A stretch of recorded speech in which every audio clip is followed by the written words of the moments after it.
Hello everybody, I'm back for round 2 today.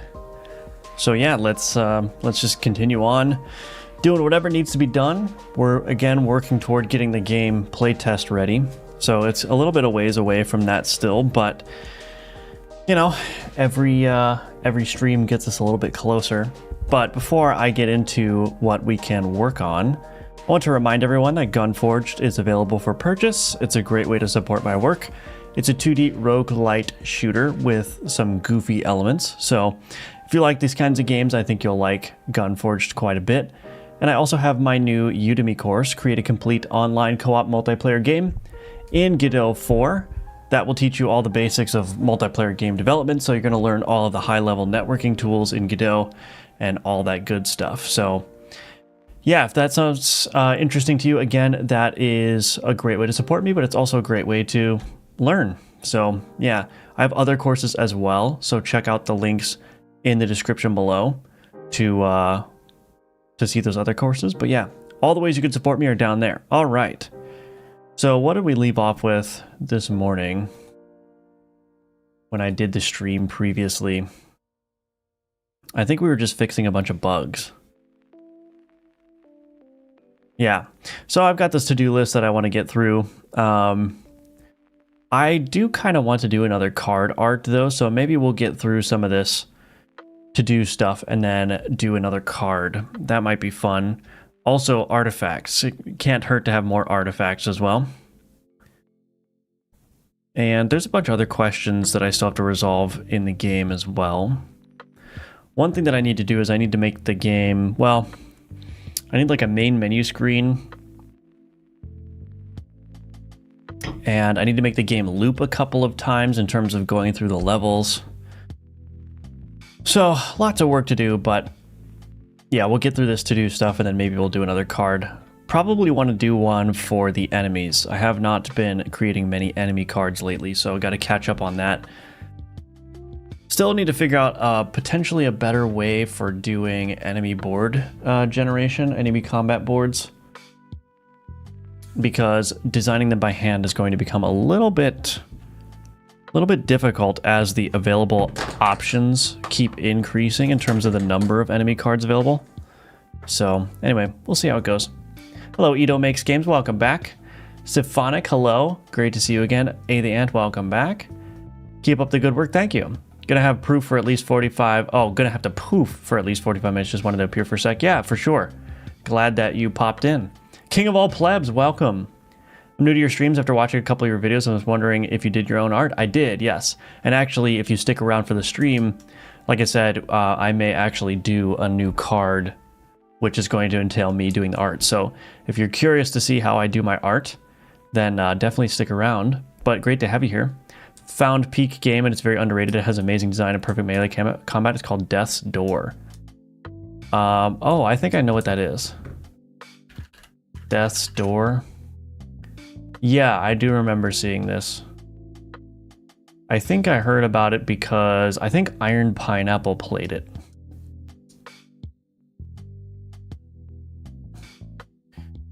But yeah. Hello, Adam. Welcome back. Good to see you again. Cass, welcome, welcome. So I downloaded Obsidian Kanban for the wood shop so I could track my orders, and it's a bit of a learning curve. Oh, is it? Tracking orders, yeah, it sounds like a good application for it. There's also Obsidian is coming out with this new, or like it's in preview, I think. It's the bases feature, which I guess is like an abbreviation of databases. But it's kind of like Obsidian is coming out with tooling to basically turn your notes into a database, which you could have like more active querying capabilities on. So that might be something to keep an eye out for as well. But of course, being Obsidian, it still stores all the data as text. So it's kind of interesting. Anyway, the problem with this to-do list is it's just so darn boring. Okay, let's just do that. So we're going to update some animations. I don't like how the back animations are working. So I'm going to switch wherever I'm using dot back to dot cubic.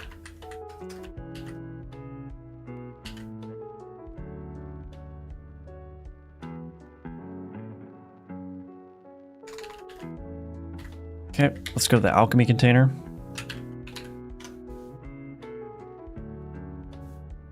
Kept getting frustrated because it didn't save my changes between moves. Took a while to learn, and clicking out of a card doesn't save it. You have to hit enter. Oh yeah, I think you can change that.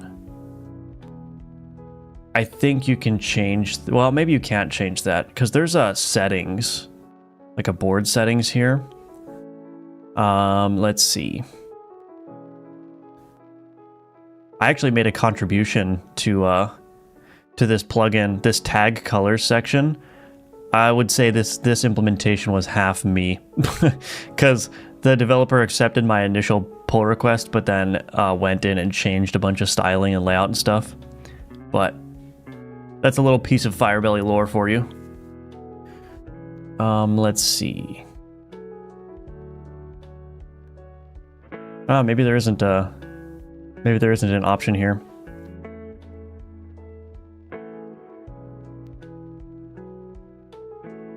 Interesting. Never mind. All right. Anyway, let's do this animation stuff.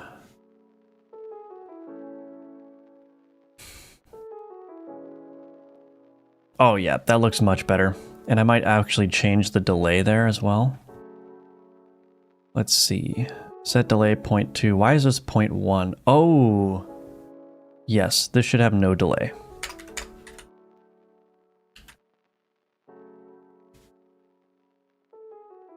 Now I know if it has a white border, it's not saved yet. Gotcha, gotcha. What software is the boards made on? Obsidian. Welcome to the stream, Fat Guy Laughing.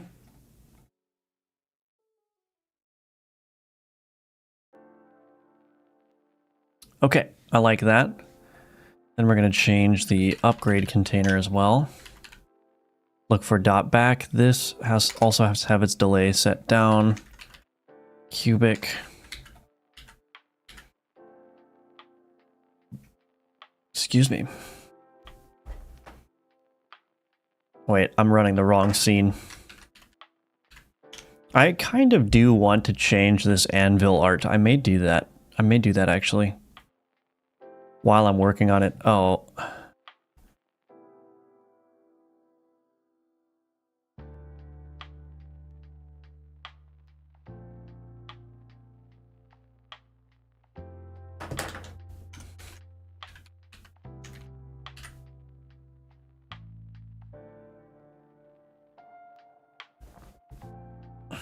Let's see. It's hard to judge that.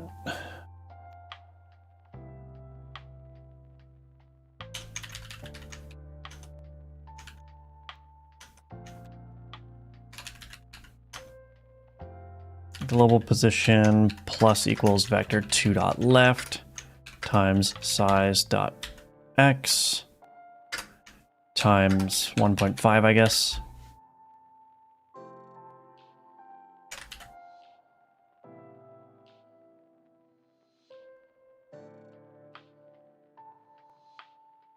What in the heck?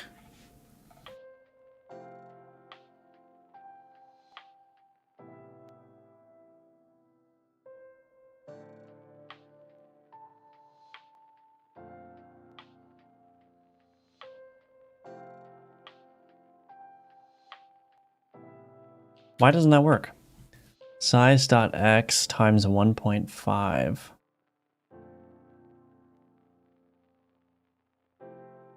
Why? I wonder why that doesn't work. Play in animation.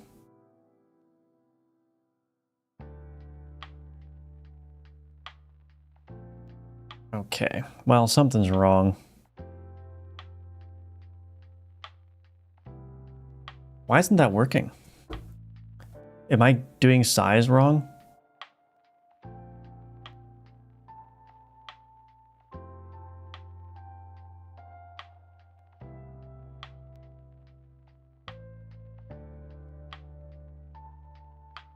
I don't know.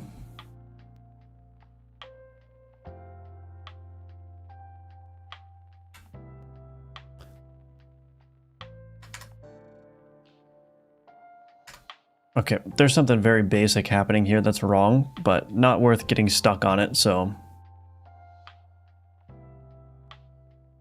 Oh, I don't know what it's doing. What is it doing? I wonder if the animation is wrong here. Let's try this.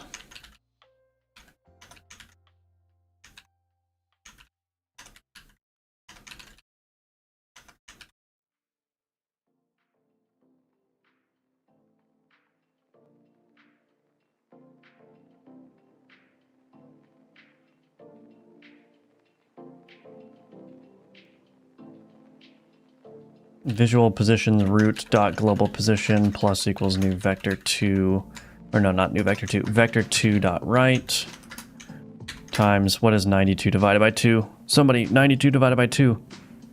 Something 6. 46. Okay.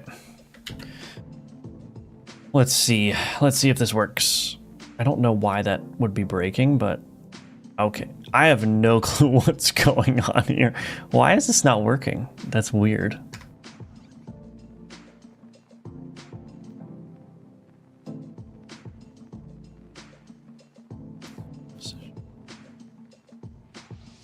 I am actually at a loss for words why this is not working.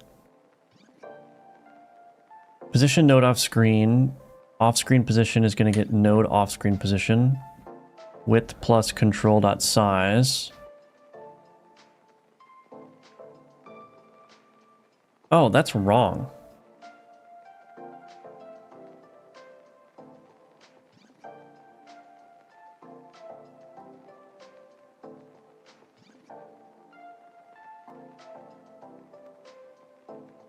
Wait a minute. Yeah, this is wrong.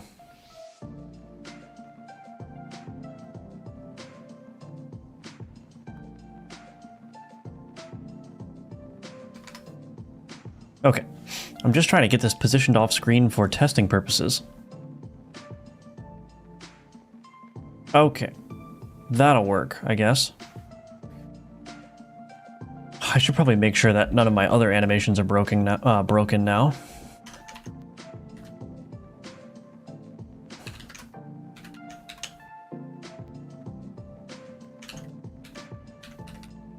I'll just do 100 here. Okay, well that took way too long to get test data set up, but that's all right. Having test situations is good. Test scenarios. Actually, probably want to even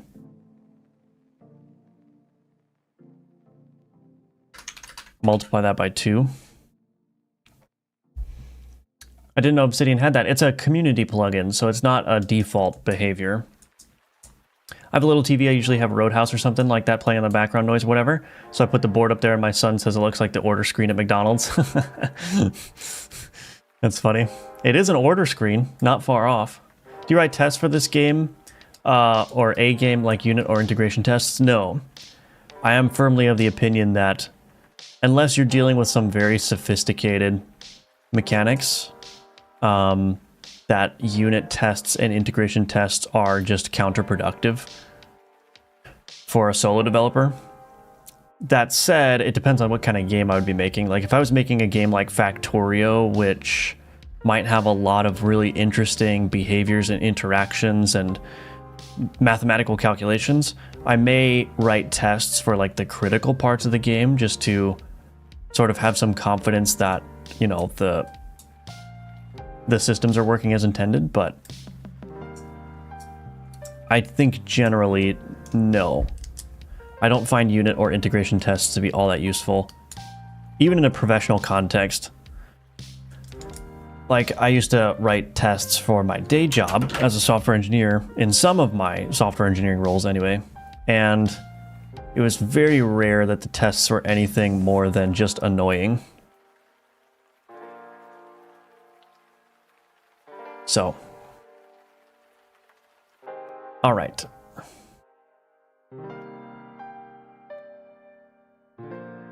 So I think that's good. Where else am I using dot back? That's fine. That's fine. Combat widget, enchant container.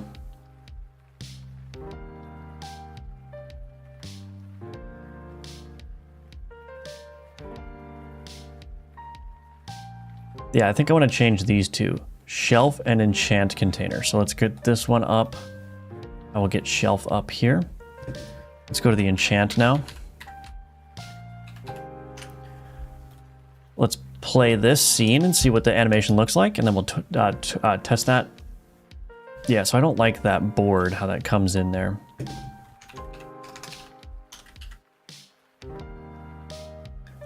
That back animation is too whimsical. It needs to be more deliberate. Yeah, I think that works well. And then for the shelf here,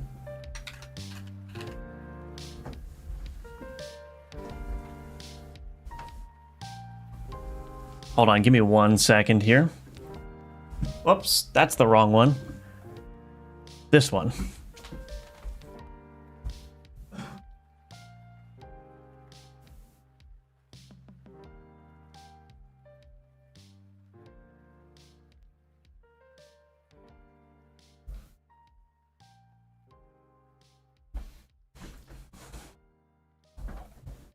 Okay, I'm back. Yeah, games like Minecraft does have automated testing bit that's more fitting in games since there's a sandbox with a lot of interconnected systems. Yeah, something like that I think it makes sense to have tests with, especially like, I mean, the thing that immediately comes to mind is like the water mechanics, right? Like how water fills places. That seems like a system that would be very easy to break unintentionally.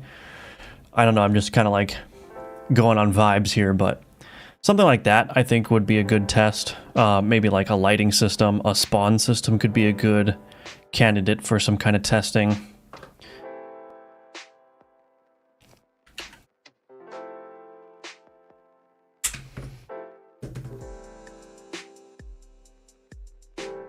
Yeah, I think I want to change this.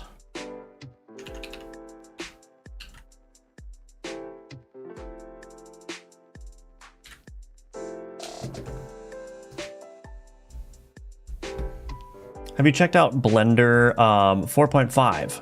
No, I haven't. I don't do any work in Blender, so I don't really stay up to date with what's going on with Blender. What is there anything particularly interesting in 4.5 that you wanna mention? Dang, that shop looks good. Who drew that? Anyway, I think it looks better with that animation. So remove back animation tweens. Okay, I think that one's done. I kind of do want to change the art of the anvil. Doesn't seem to really match that well anymore, so let's see if we can just quickly do this. Card upgrade, upgrade.asprite. I don't need any of these highlights anymore because I'm not doing that anymore. The hammer, we'll put this over here. Yeah, that hammer not looking super good. We don't need the text anymore. This ore doesn't look that great either. All right, so let's give this a little bit of a facelift here. Basically, I think what I'm gonna do is I might just darken every color here. So what I'm gonna do is I'll take this section.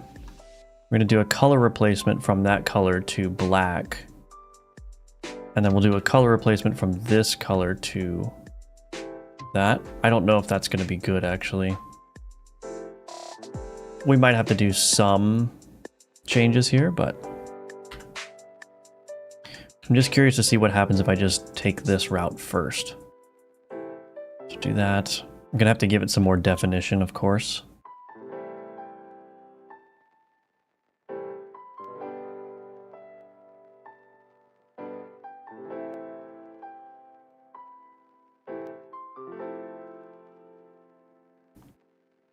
Okay, yeah, so we've got some lack of definition here. So I wonder if I just...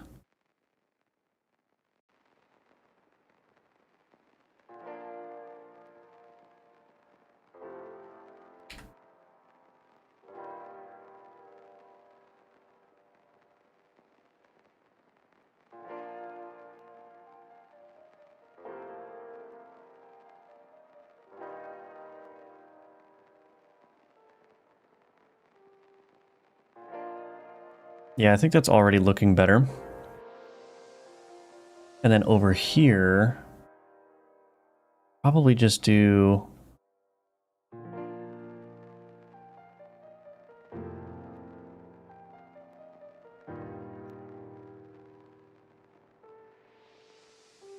maybe something like that.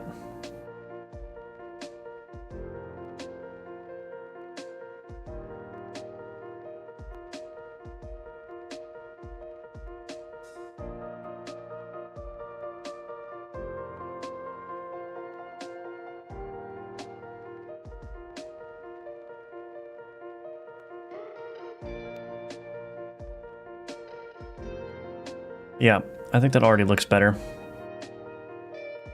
Then down here, just gonna add some definition here.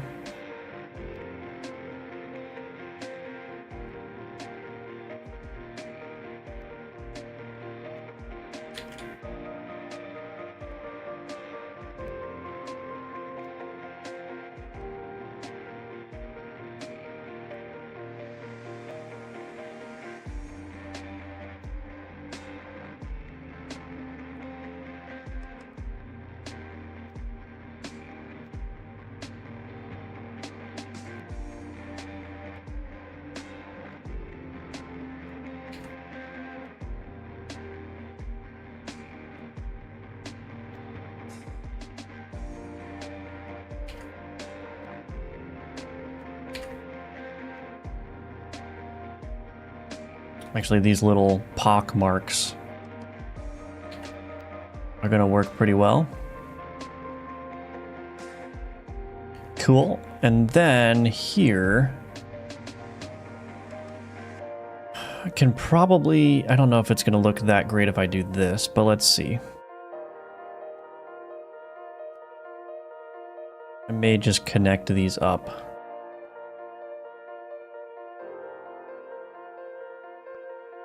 No, I think it needs to go the other way. I think it needs to go the other way. So it should connect over here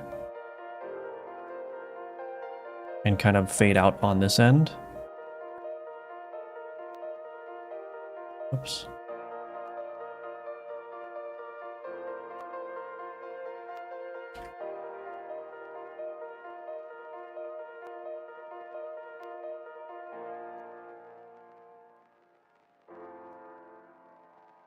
Yeah, this bottom part is going to be the tough part, I think. But we'll do it.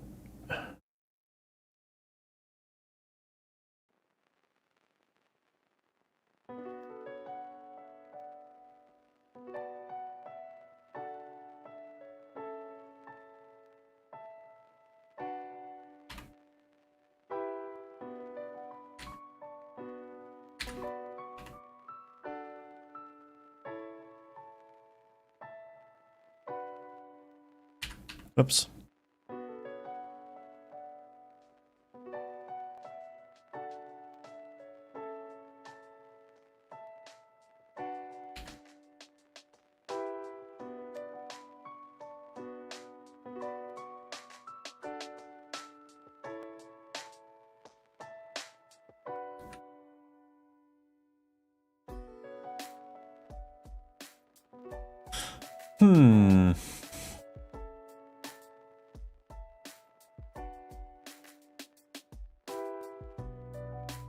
Yeah, I think that looks good.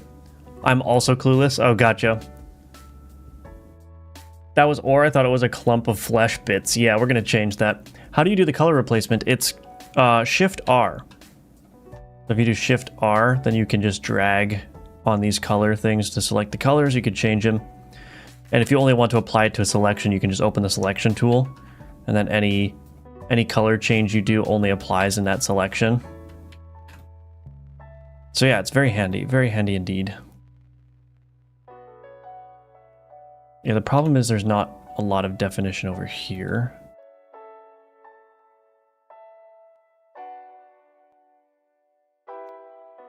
Okay, I think that looks better. Probably going to create bigger highlight areas.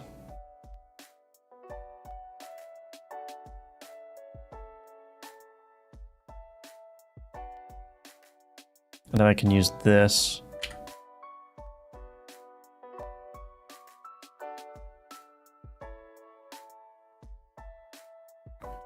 And in here, we can make these thicker as well.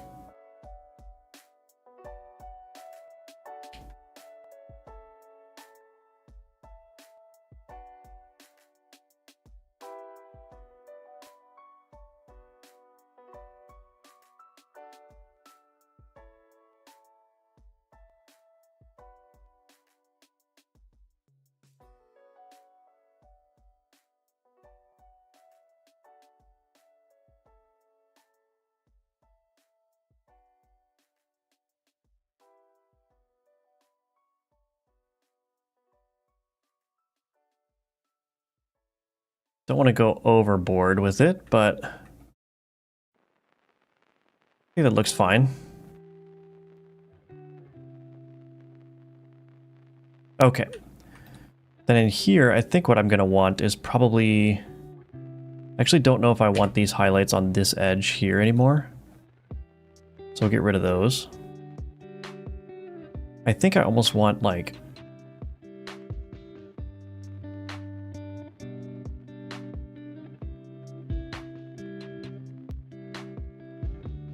I don't know. Something like that, I guess. Maybe I could do...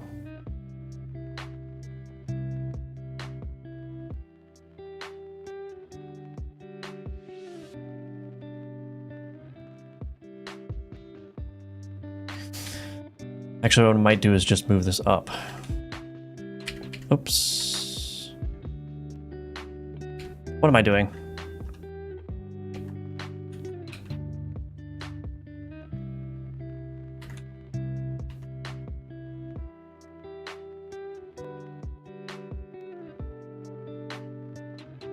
Okay.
I think that looks okay.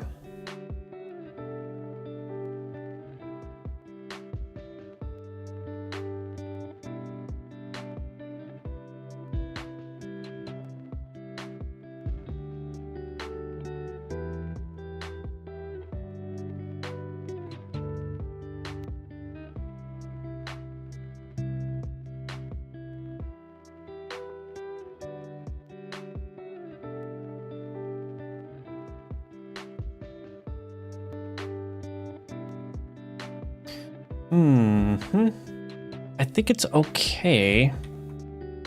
Almost wonder if I should just...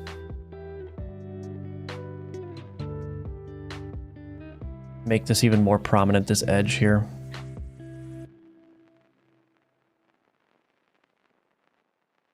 I think so, and then I think what's missing is probably need a highlight here.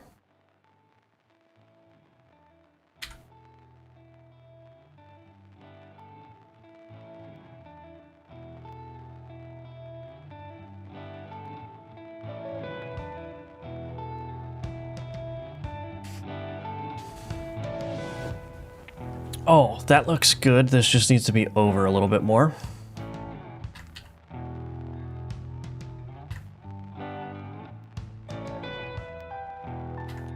Oops. Yep, that looks good. And we'll just put...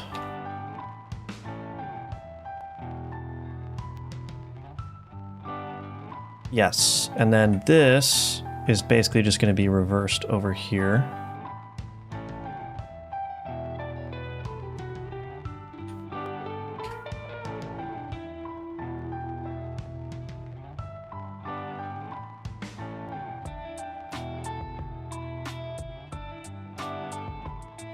Then I think, I don't know.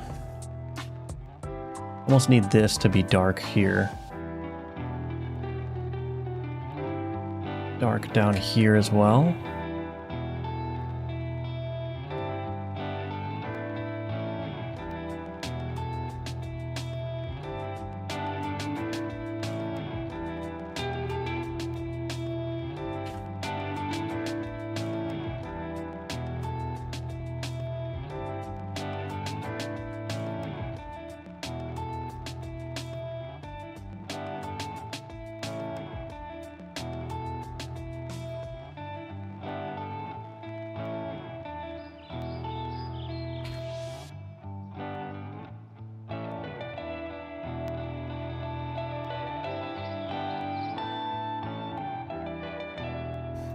I don't know, I think it's better.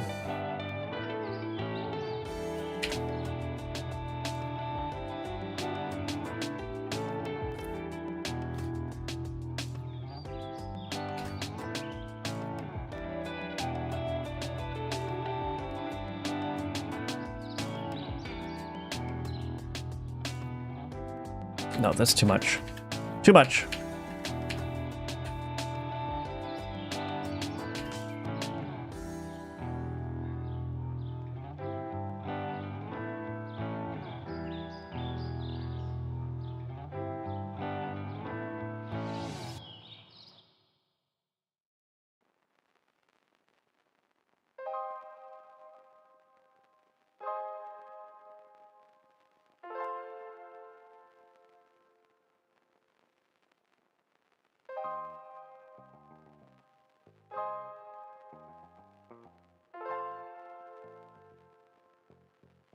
Okay.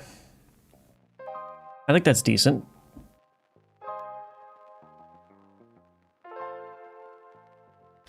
I think that's decent.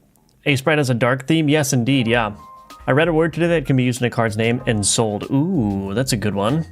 Ensouled, yeah. Back for round 2, yes, indeed. Rip Ozzy. Oh, wait a minute, did Ozzy Osbourne die? Let's see. Oh, yep, Ozzy Osbourne did die.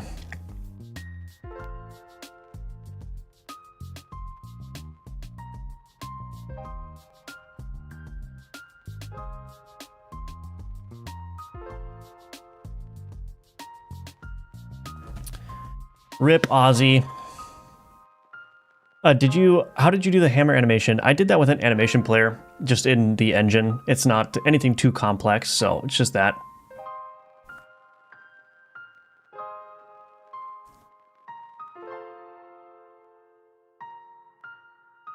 His music helped you through some dark times. I'm legit sad about that.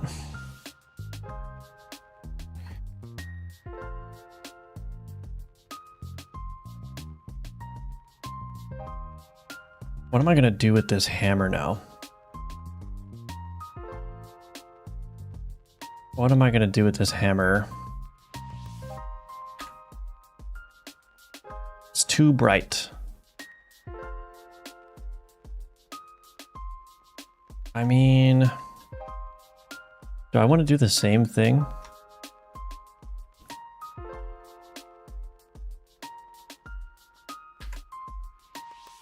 I don't know if this is going to look good, but let's try it.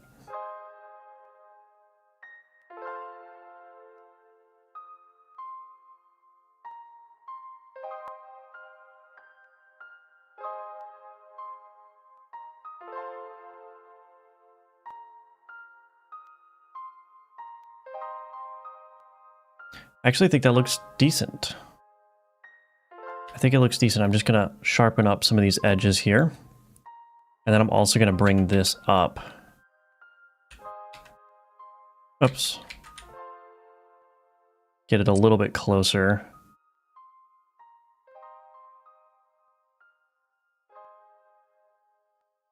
This is on the wrong side, I think.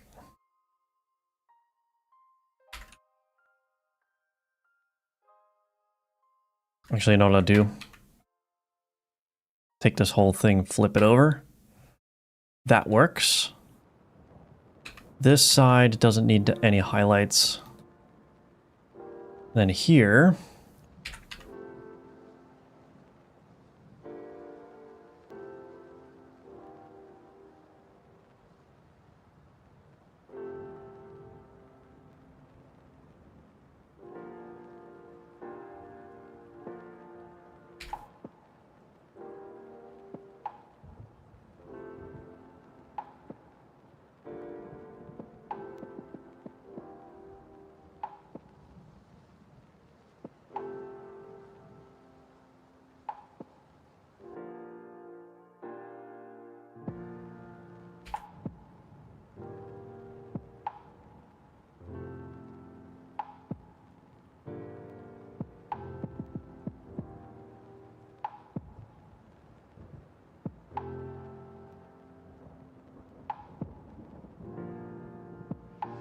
I think that's okay.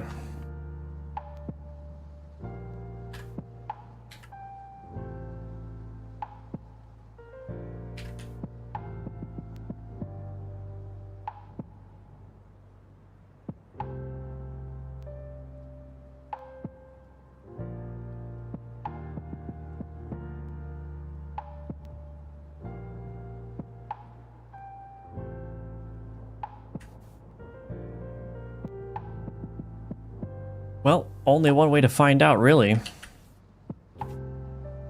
Only one way to find out. What's your day job? Is that directed at me, Goshen? I don't have a... This is my day job. My day job is being a Udemy course instructor, publishing content to YouTube, making games. I also have a part-time software engineering consulting job. That's my... Yeah, but that's it. That's what this is what I do.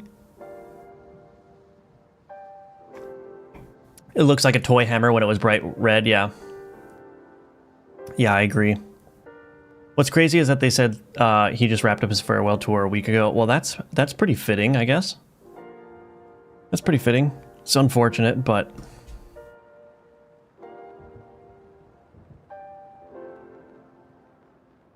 Okay, I think I can just... Can I just export these? File, scripts, export layers. Okay, export. I hope that doesn't break anything, but let's see if it does.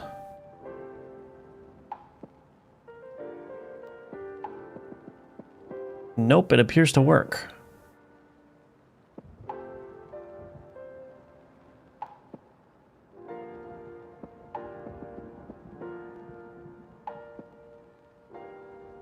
So that's how the hammer animation works for whoever was asking. It's just animation player. That's all it is. All right, let's see how it looks in game, I guess.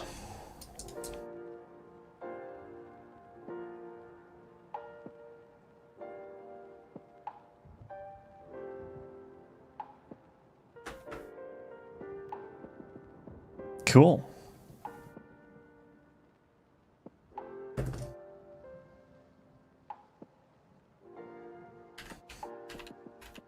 Card upgrade container. I want to change this. Oh, what is this? Let's get rid of that.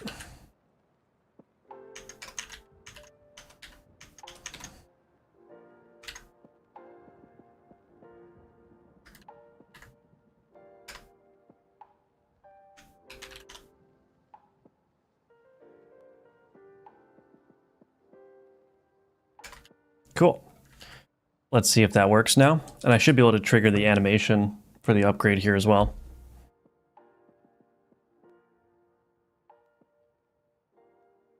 Oh, we got to do the ore. Oh, something's wrong here. Oh, is this offset wrong?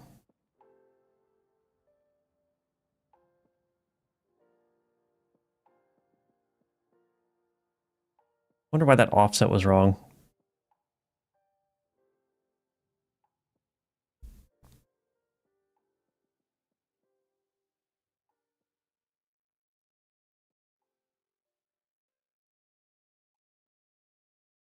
No, maybe the offset was right. I don't know. It looks a little strange to me.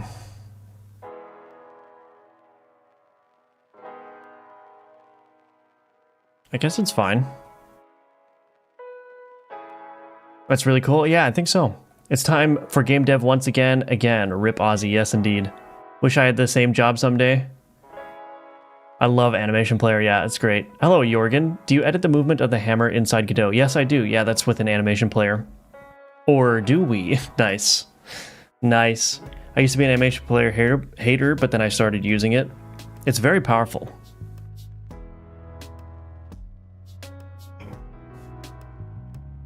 It's definitely very powerful. Okay. I think that was a little bit of a detour, but I think it's okay. And what I'm going to do actually is I'm going to do one other thing. I'm going to thicken this, just this portion here. I'll just, oh, I was on the wrong layer.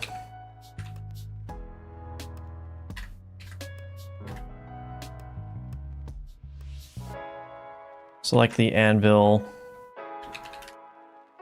selection, selected layer, export. That's just creating a darker shadow where the hammer is. Yeah, perfect. And then I do this. Cool. All right. Oh, I got to do the ore still. Keep forgetting about the ore. Again, I think this might be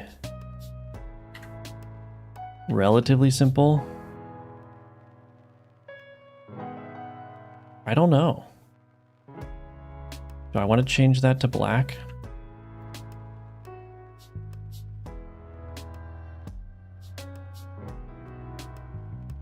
Probably not. I probably want to do this. Change that to dark purple. Change that to the lighter purple.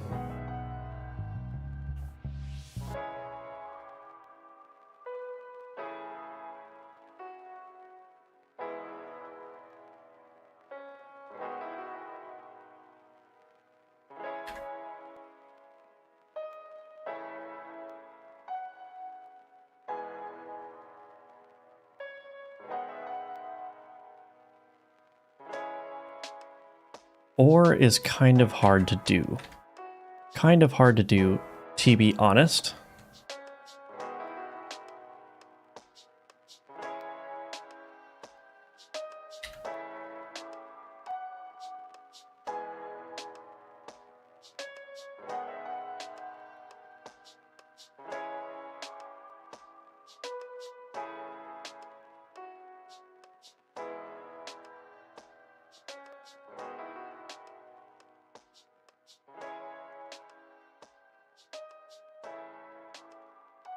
What if I just create like a darker section here?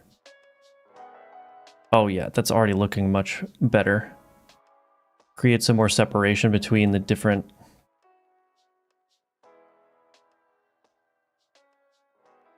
elements there.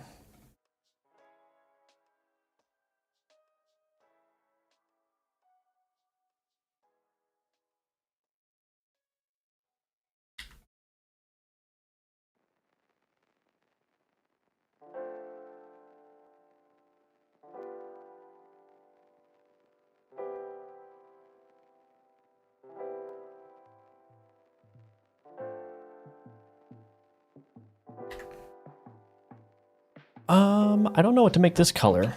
I kind of like that color, actually. I might make this lighter again. Oops. Yeah, let's see how that looks. Or...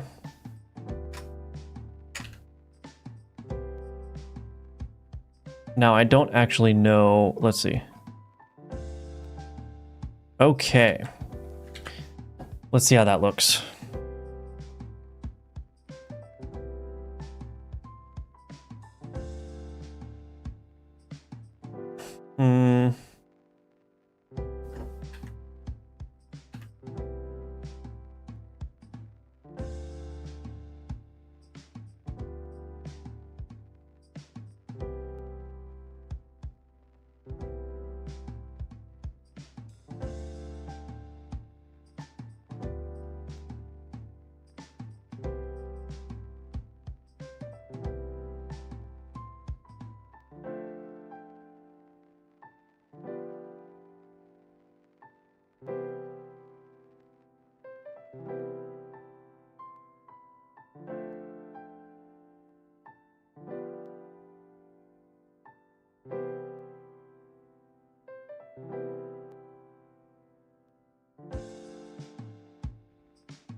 I think that probably looks better.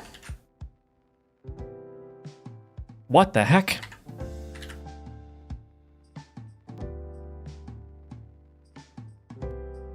let's modify this animation here. Whoops, went the wrong way.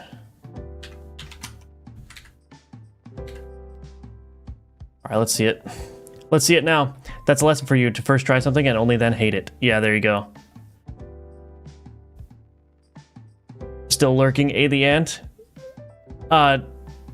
Totally. I was always like, nah, I can do everything in animated sprite 2D and a bit of code. Then I had to make a cutscene with multiple nodes in sync. Yeah. The animation player is really good. I like it. I use it quite frequently. Okay, I think I could probably do a better job on those visual effects there, but I think it's probably all right for now. The color is a little bit better.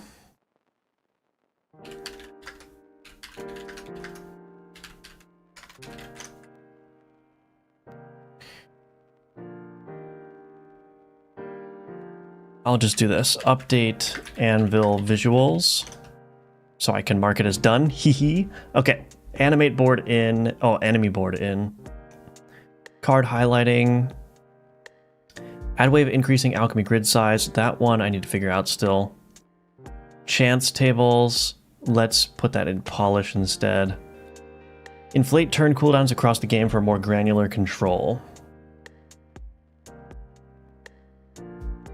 I think I want to do that. Because I'm finding that I'm grouping up a lot of the card cooldowns in like the 3, 4, and 5 range, which doesn't feel like enough granularity to differentiate the cards. So I'm thinking about just like doubling what I have. Maybe I should just take like well, let me think. I almost want to make like 10 my average like turn length.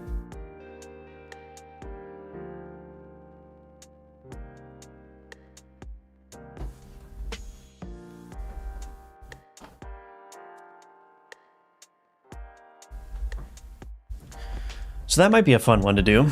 Inflate turn cooldowns across the game. Paralysis debuff does not stack. We gotta fix that one too.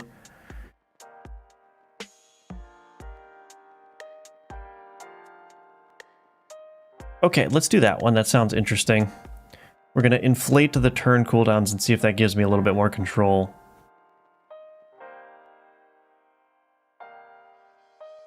So I'm probably gonna have to also update some of the debuffs and whatnot, like the paralysis debuff and everything. Say poison. Just trying to think of everything in the game that relates to turns besides just the how often the card executes. I think paralysis and also what?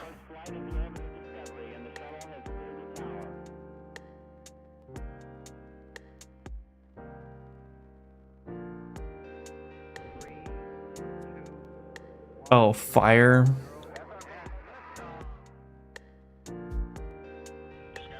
Yeah, I'm gonna have to try that. Are these cards vanilla Obsidian feature? No, you have to get the Kanban community plugin for it. All right, so before we start work on the turn cooldown stuff, I'm gonna take a quick break, and when I come back, we'll get right into it. So I'm just gonna be real quick here in just 1 sec. I'll be right back.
All right, I'm back. Sorry about that.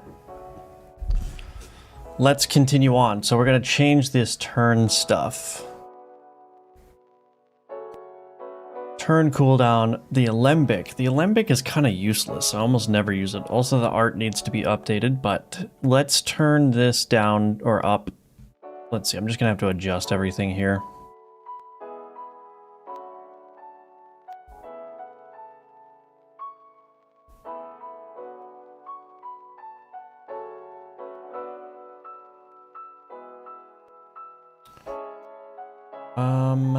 Just trying to think, what's the most reasonable way to do this?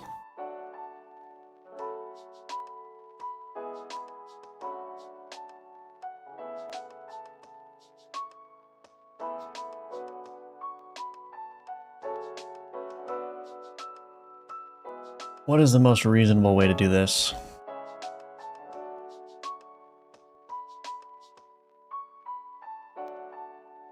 I'm just going to start adjusting things upward, I guess.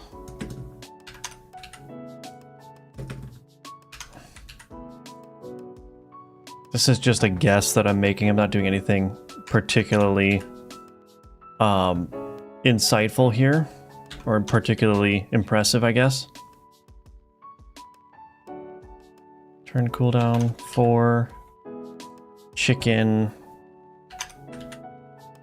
I'll be doubling most of these, but I think some of them I'm going to add plus or minus 1. Because if I just doubled everything, I would end up with only even numbers of turns. Turn cooldown 5. Let's make it 9. Embalming fluid. Turn cooldown 10. Giant finger. Let's do 9. God mode, that can stay at 1. That can stay at 666. This one we can do 8. Incense, we'll do 10 for that one. Lambone ring, we'll do 6 for that one. Lantern, turn cooldown, let's do 12. Marionette, 12. Mausoleum key, let's do 5, I guess. Medusa head, this one can also be 10. Or let's do 11, why not? No, 10.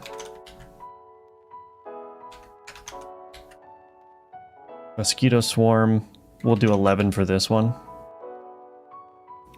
Mutton, let's do 10 for that one. Orbitoclast. We'll do 7 for that one. I gotta redo the art for that too. 11, Phoenix. Let's do 12 for the Phoenix. Phylactery.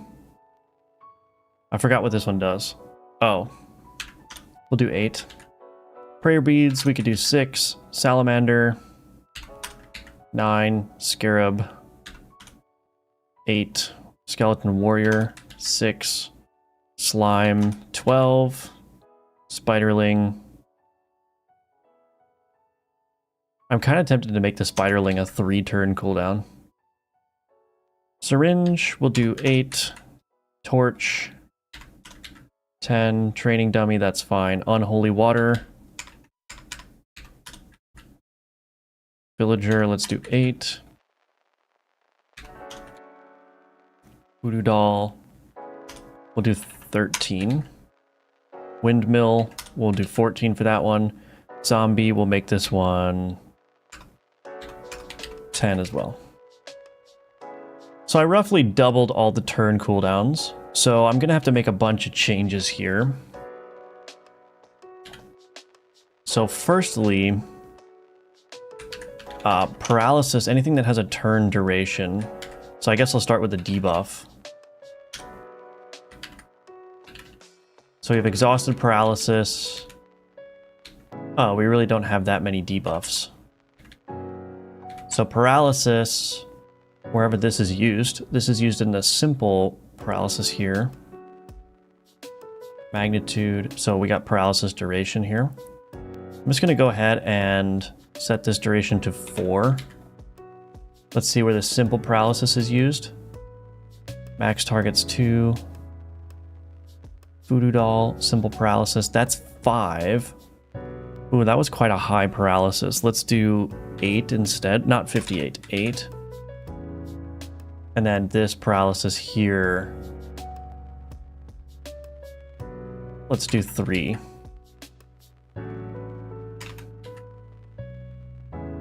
So I'm just kind of guessing again. I'm going to have to play test this and see if it looks and works good.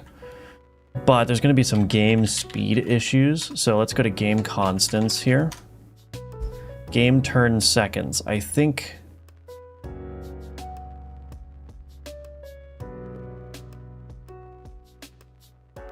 this is kind of misleading, this game turn seconds, but I think if I turn this down to 0.5, it's going to roughly double the speed. So if I double the turns, I kind of want to double the speed. But yeah, I think having these higher turn numbers is just going to make it easier to create more interesting sequences in terms of like how often things can execute. So that's 10 turns, that's 6 turns. So that just gives you a little bit of breathing room. Let's see how it looks. Yeah, so what should happen is this should roughly be the same visual speed.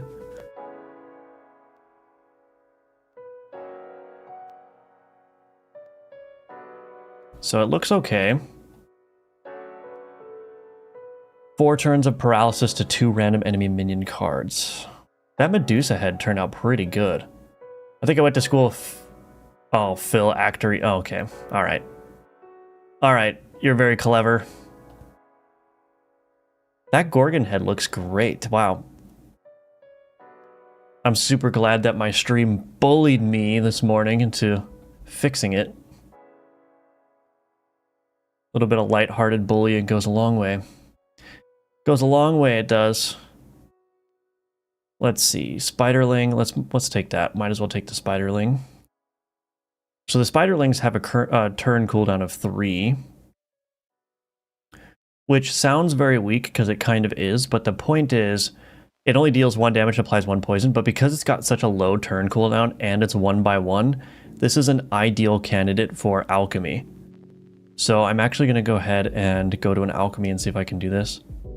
Turn cooldown is reduced by 1, so that's 9 turns now. We may want to change that as well.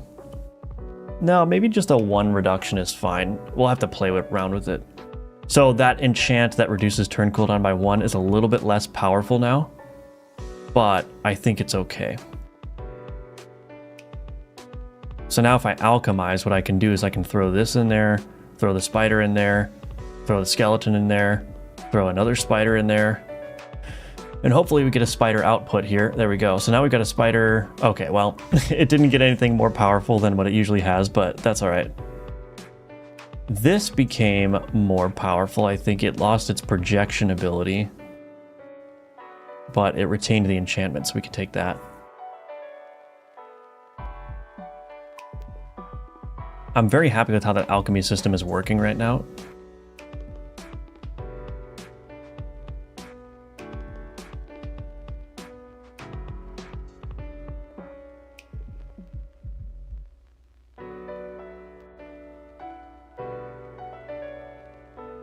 Oh, the other thing is the necrosis ticks, right? So the necrosis... I think I just need to double that roughly as well. Necrosis turn ticks, turn threshold. So yeah, so now that the turns have gone up, I need to just double that to 40.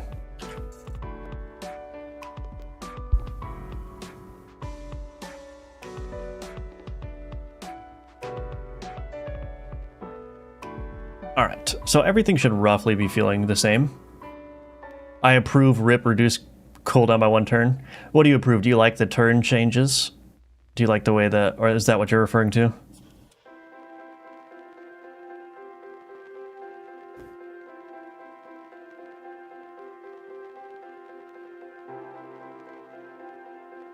Oh, the pun. Oh, yeah.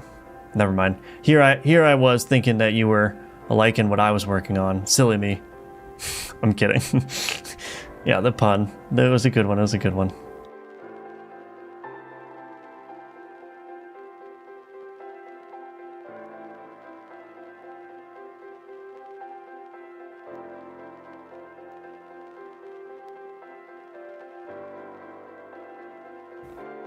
Oh, we got a Hellspawn egg. Let's purchase it. Why not?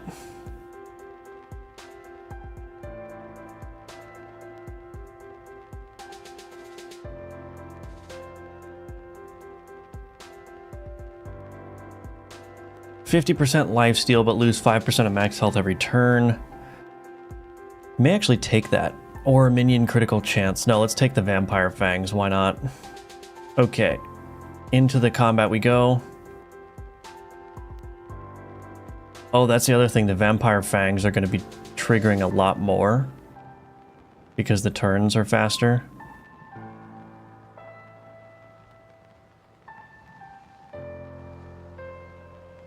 Although it seems fine, so I think it's good. It just triggers a lot faster now.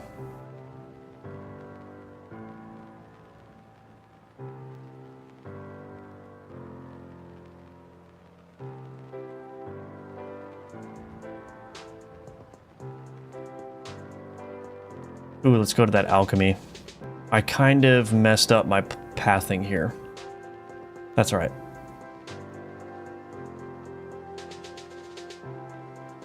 Time to alchemize some things. Oh, I should alchemize... Maybe I'll alchemize the Hellspawn egg. Let's do it. Yes. Oops, don't want to sell that. That would be bad. Put this back over here. Don't want to sell that. That would be bad. Put that there. Guess we'll fit the other Gorgon head on there. I have 2 victories remaining. Well, there's 2 combats along this path down here. Let's see if I can make it. Relic, Ritual. Ooh. Let's try some Ritual cards. Another Gorgon head. Reset the cooldown of 1 enemy minion card with the least turns remaining. Oh, interesting.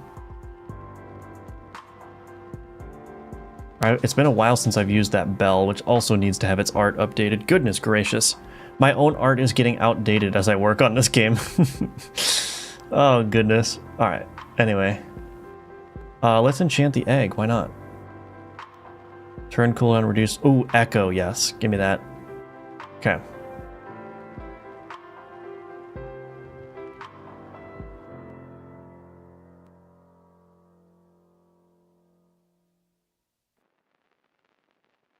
I'm going to enchant the egg again. We're going all in.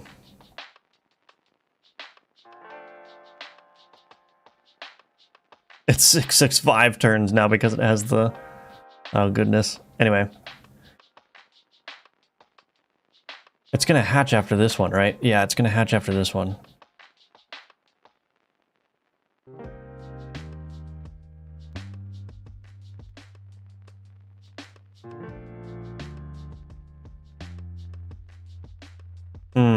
Those Vampire Fangs are eating into me. Oh, but I won.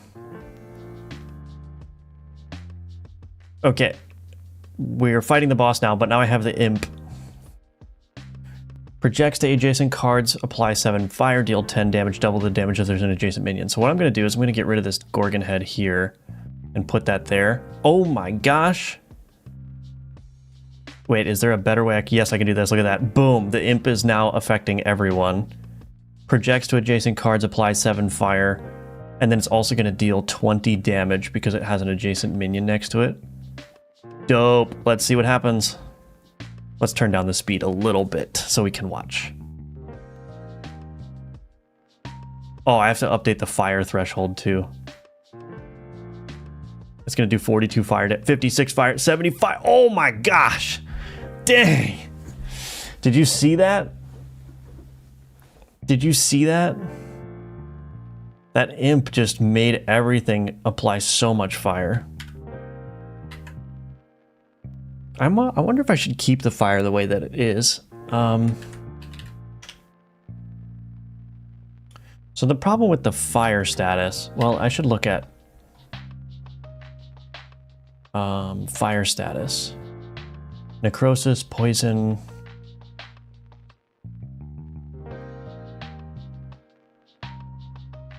I might have to update the poison as well, but the fire, the way that it works...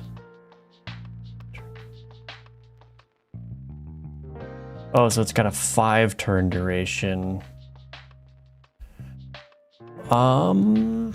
Let's see. Ability explanations. Where's fire?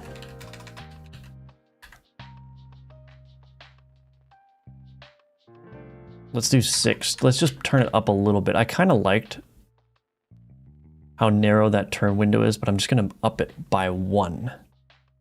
Turn duration 6. Okay, I think that'll work. Sweet. How does poison work again? It deals damage equals to the stacks, and the stacks goes down. Okay, interesting. We'll have to test some poison builds and make sure those are still feeling good, but I think generally speaking, it's feeling great. This might be a dumb idea, but shouldn't the orrery thing spin fast the time is sped up? Yeah, I thought about doing that. I just didn't want to put in the effort to go that far with it, but yeah, probably we'll do that at some point. Inflate turn count numbers across the game. I definitely like that turn change, though. That gives me a little bit more room to do some more interesting things. Rip, the hangman, just noticed him chilling in the corner. Oh, yeah, the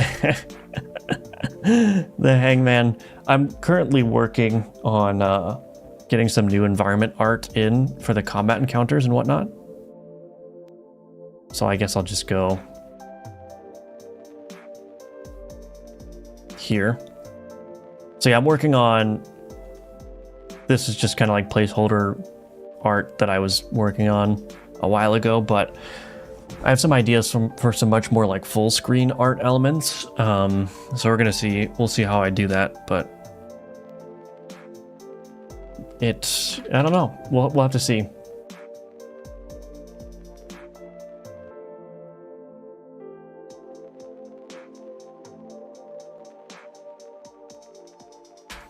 We will have to see. Afternoon stream, yes indeed, the second one of today.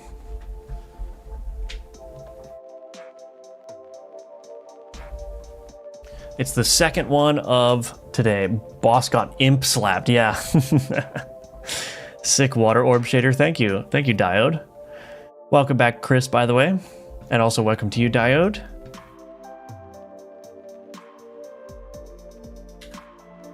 Okay, so that's done.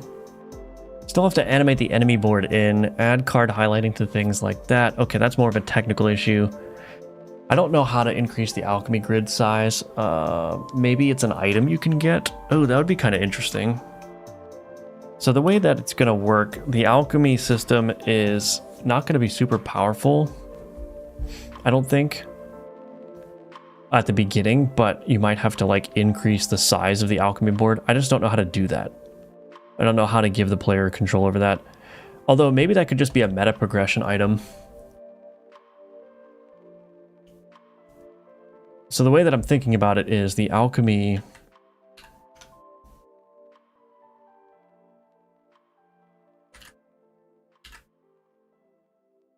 The alchemy board is going to be a 2x2 to start with.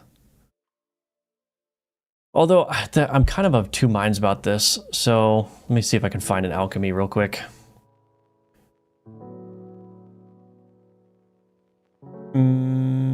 Is there no alchemy on the board? There's one over here. So let's go. Oh, that needs to be changed.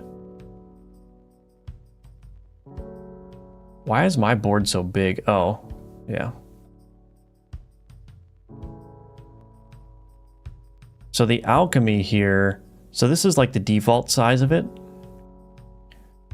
And the idea is that there should be some kind of way of making this input board here bigger.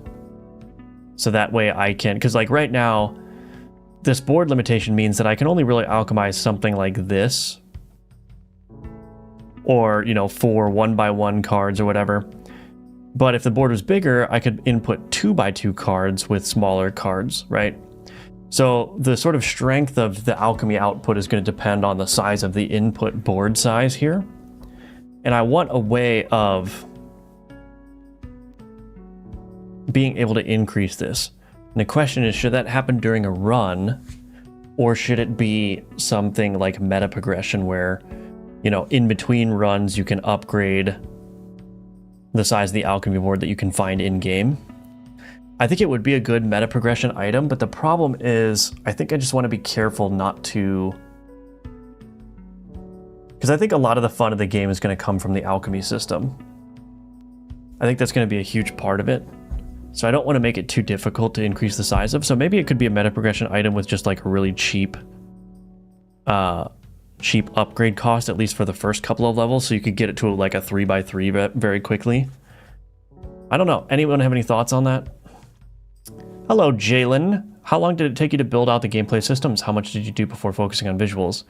I basically work on visuals at the same time as the systems because I like to see my game look good early on. It helps me see like where the game is heading if I can also see the visual direction. So I work on both of them at the same time. So it's been like kind of a ping-ponging back and forth. Like I'll work on gameplay systems and then I'll work on some art and then I'll just keep shuffling back and forth and just kind of like building it up in parallel. But in terms of how long,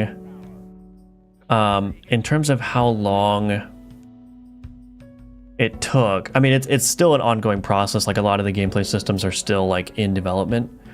But to get to this stage, it's only been a couple of months, really.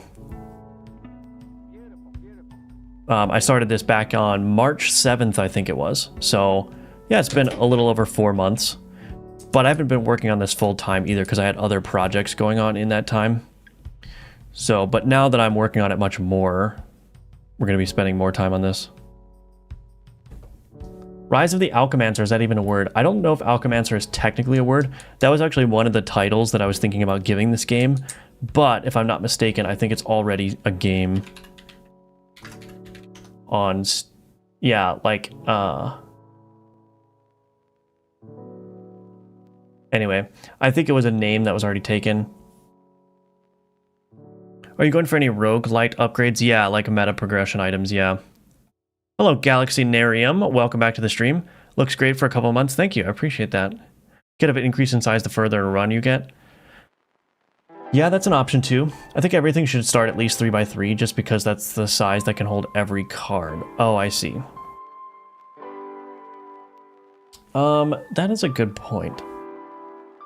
So start the player off at a 3x3 board and then start the input of the alchemy at 3x3.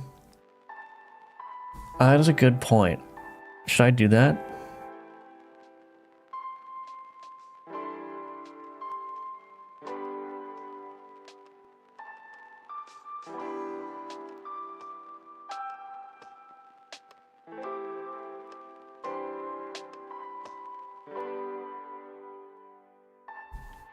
It would suck to get a 1x3 or 2x3 card and you can't even play it or alchemize it. Yeah, that's true.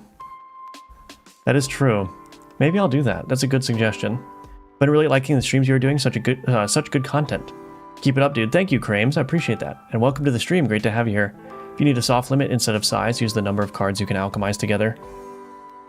Yeah, I do. I like the idea of the board size being the limit. So I don't know if I'm going to put like an, like an arbitrary restriction into it like that, but maybe. Yeah, starting everything off at 3x3 sounds reasonable, I think.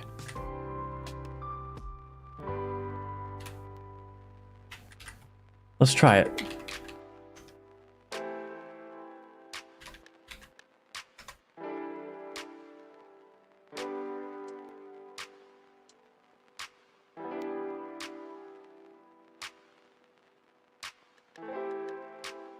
I don't remember where I'm setting the player board size, probably here.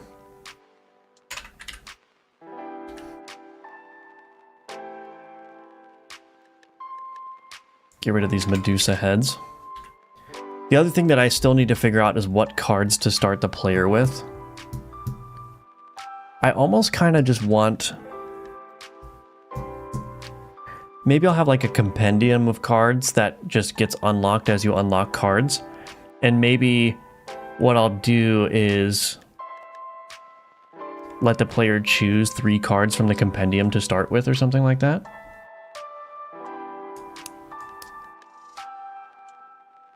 A lot of this stuff is not going to be really clear until I have those meta progression systems in place.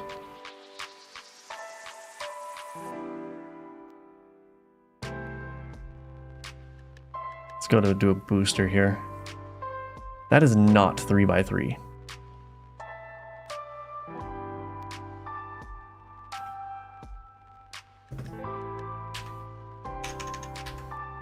Uh-oh.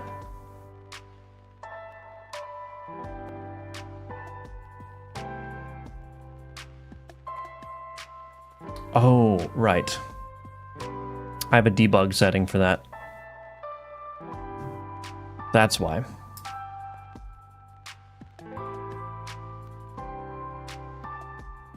Oops. Okay, so we got a 3x3 board to start. I think that's probably going to feel better. So let's actually do a real playthrough here. Let's see. I want that artifact. There's an upgrade there, enchant there. So I wonder if I do this. Go this way. Grab the increased board size. Do that combat, get that artifact, come around that way. Yeah, I think that's the route I'm going to take. Let's go this way. Might as well upgrade a Skeletron while we're here. Bam. Thank you. Put that there. Villager prayer beads. This should be a cakewalk. Why is the ground super squishy and soft? Oh, it's a cakewalk. Okay. Fight through that guy. Increase board size. Booster. What do I want? Let's do relics. Okay, we got some Gorgon head, we got giant finger, and we've got lamb bone ring. Go to this one now. Problem with making the board size bigger is now I'm probably going to need to make the starting enemy boards a little bit tougher too, but maybe not.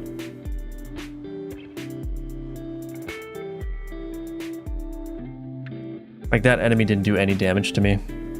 Okay, so artifact. What do I want? Basilisk Eye. Ooh. Or minion critical chance. I'm actually going to take that one.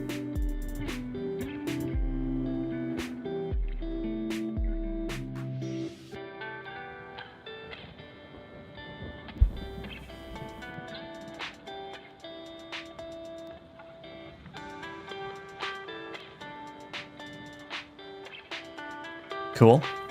Increase board size again. Max health increase. We'll take the largest health option. Reduces the remaining turns of adjacent minion cards by 4.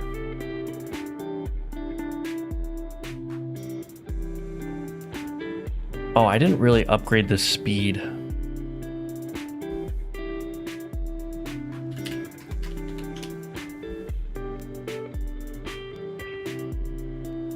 Tag adjacent speed. I might want to buff this as well. Incense. Original magnitude is 1.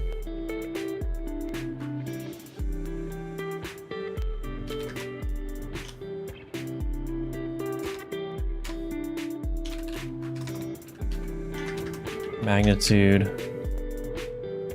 Original magnitude.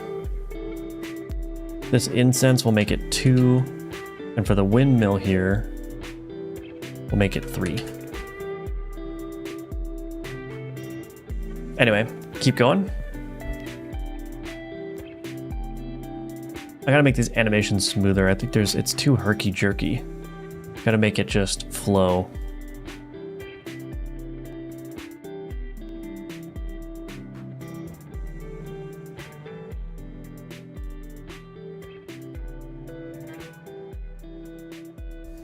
I'm gonna write that down. Combat animations, too herky-jerky? Okay, too stuttery.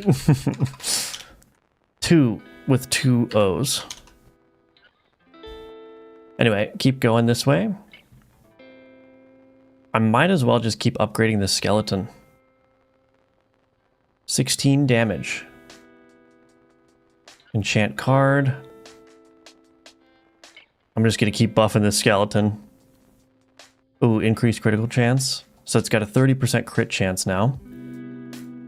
Increase board size again, and then we got alchemy. Ooh, this is gonna be nasty. Alchemy.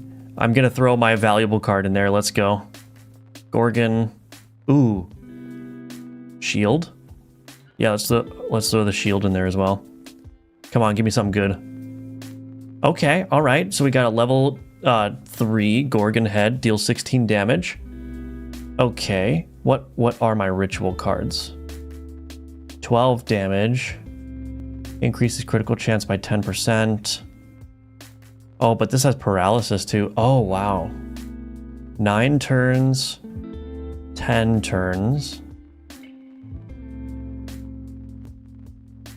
I don't know which one to take.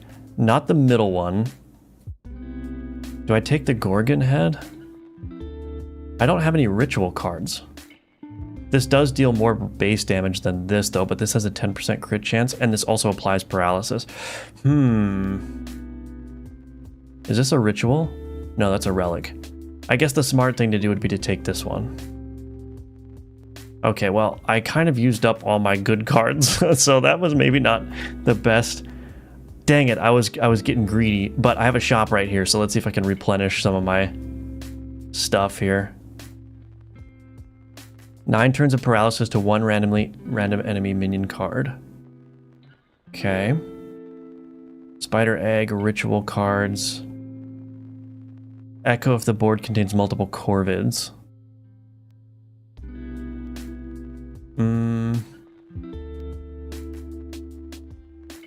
Oh no. Well, let's buy the corvid and we'll put it in here. I don't have, okay. Is this a ritual? Okay, that's a ritual. So maybe I should buy, oh no. 12. Or do I just go for the enchant?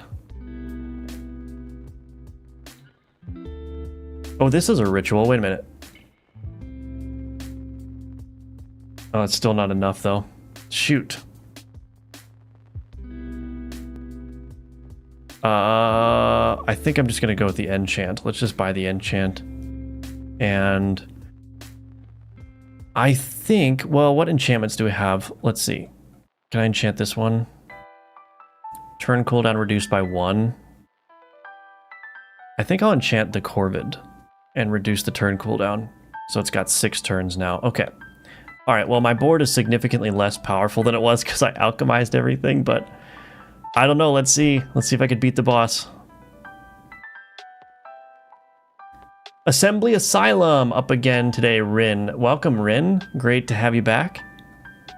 Great to see you again. Does Godot allow you to write code C# in the native engine so that you can drag and drop nodes into the code, or only separate programs like Visual Studio Code or Visual Studio? I think Godot does not have native C# support, so you're going to have to use an IDE. That said, I think VS Code has Godot extensions that will C#ify those kind of drag and drop operations. I think. I could be wrong about that. Am I going to die? Oh, please don't let me die. I'm going to die. Oh, wait, maybe not. Oh,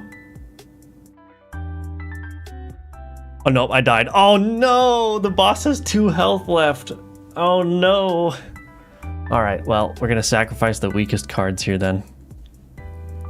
This is actually feeling really good. I'm getting lots of cards from the boosters and the shops and stuff, but because of the way that alchemy works and because of the resurrection sacrifice, it's kind of like a war of attrition, like your cards kind of dwindle. That's interesting. Anyway, I should just win this now. This is like sinking a 3-inch putt. Okay.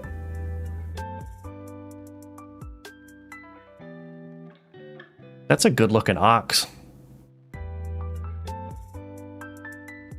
I'm not so much in love with the villager art. Or the windmill for that matter, but it looks alright, I guess. Wonder if just changing the colors would work, but anyway, I don't need to worry about that right now. This is feeling really good. I was actually feeling that stress around making the right decision going into the boss fight when I was at the shop screen there. So that's good. It's good. It's feeling good. It's on the right trajectory, that's for sure. Now I just need to not F it up. What the heck?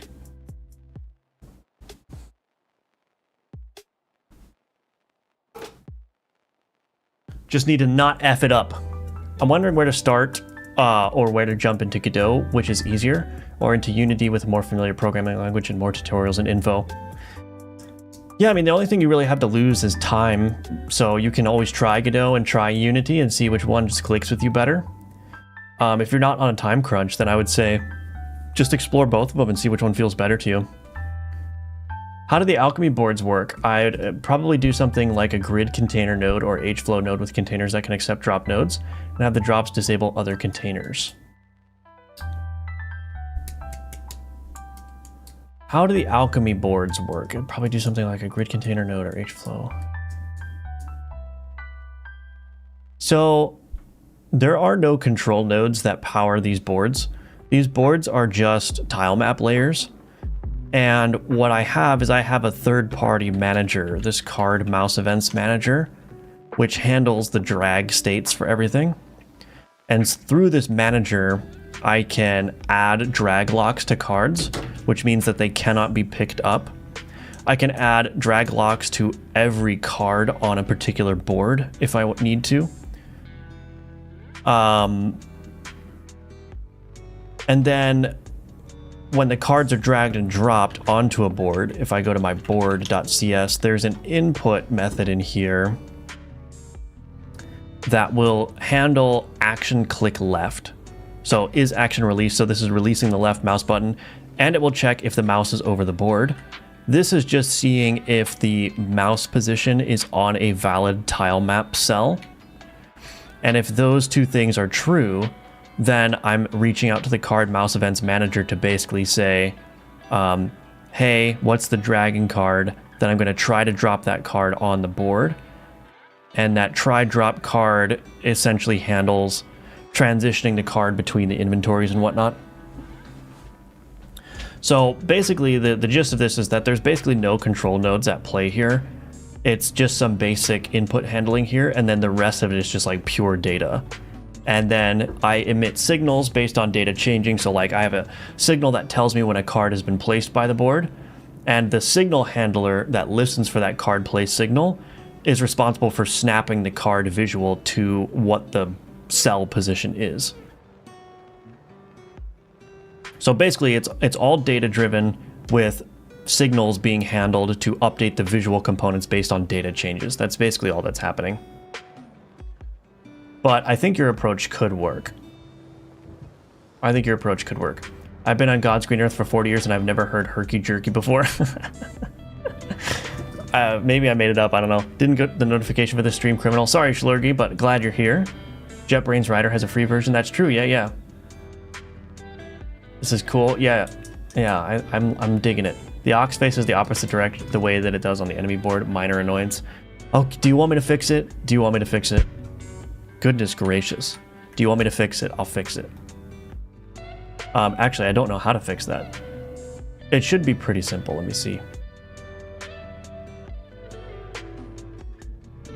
So update turn stuff.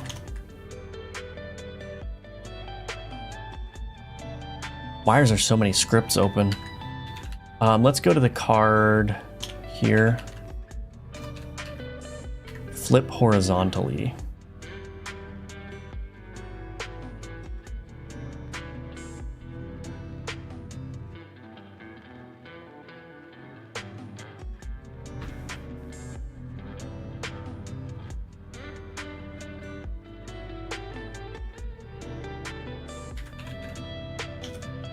I'm just going to do something very basic, I think.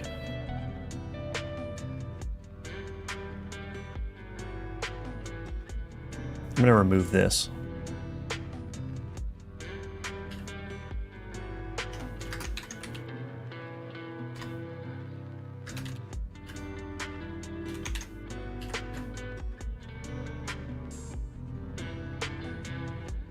Okay, now in my card inspector,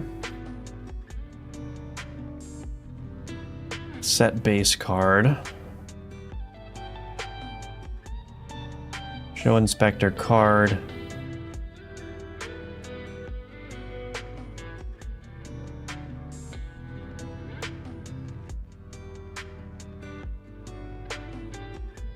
Here's what I'll do. Public bool is flipped.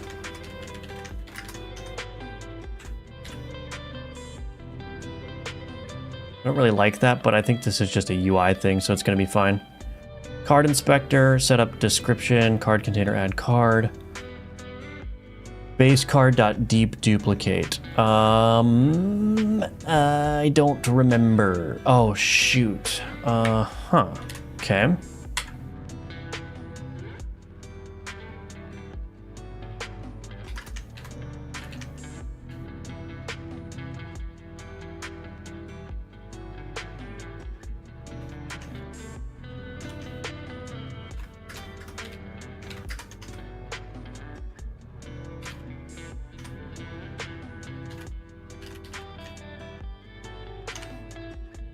This should actually be duplicate card. Duplicate card.flip. Flip horizontally.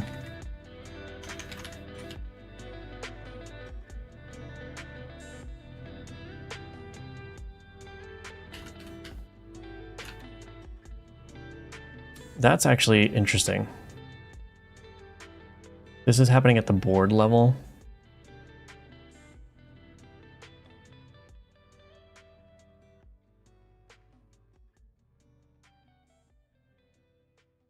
Well, it's a little messy, but I think it'll work. It's a little messy, but I think it'll work. Let's see. Showing each chat message at the bottom of the screen is so clean. Yeah, I think it helps a lot, because especially when people are watching the VODs, you know, people can see what message I'm responding to in context. It's not a big deal, just something I noticed. Well, you made it a big deal, so, you know, that's on you now. No, it was something that was bothering me too. I just haven't gotten around to fixing it. But now that you mentioned it, and it's just a quick, you know, however long that took, 3-minute fix. It's those little things like that which can, I don't know. Some people tend to think, see, look, it's flipped now. All the art that's flipped is flipped. Some people tend to think that those kinds of things are like wastes of time, and I don't think about that at all. I think the small details actually are quite important. But especially when something as noticeable as that happens, like with the ox, like you can easily notice, oh, it's flipped the wrong way. Like there's a very obvious like disconnect for some reason, but it's all fixed now. We're all good. I just wish I had an ox to actually test with. Are you serious? Let's see if I can find an ox.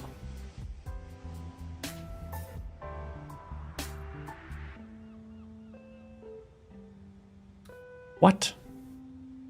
Where are all of the oxen? I guess I can understand the flipping since you'd want the enemies facing the player. Yeah, that's... So I draw all the sprites facing to the right, but in the case of the enemy board, since it's on the right side of the screen, I definitely want it to face the player. So I wrote that whole flipping functionality to get that working.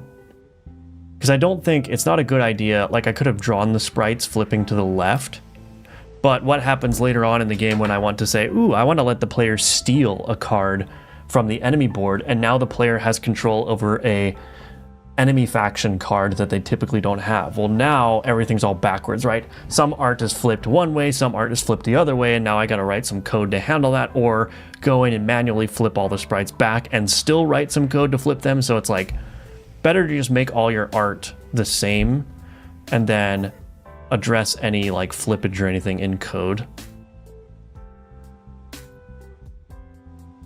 I draw all of my sprites facing to the right, so because facing to the right is also the 0-degree direction. So if you're thinking like, if you think about like a bow and arrow, you want to draw an arrow facing to the right because right is 0 angle. And if your art is facing to the right, then that means that getting the arrow to point in the direction of its trajectory is just as simple as setting the angle of the sprite equal to the angle of the trajectory, right? You don't need to do any additional transformations because it's already aligned on the proper axis, right? So I just draw everything facing to the right, and then if I need them to face a different direction, then I will handle that with the code. Anyway, that was a long-winded way of saying, oh, son of a bee, I was supposed to click on that. Okay, there's another ox up here. There's another ox up here.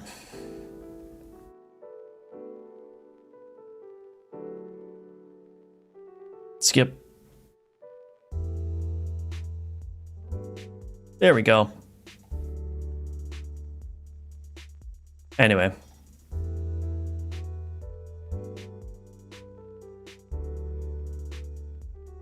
That ox is rather underwhelming.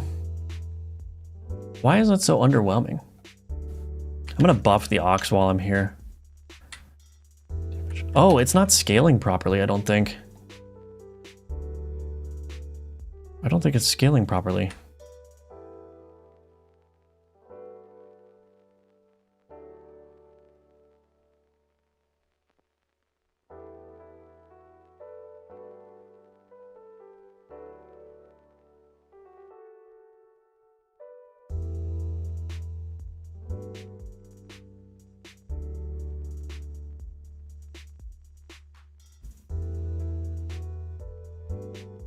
Oh, wait.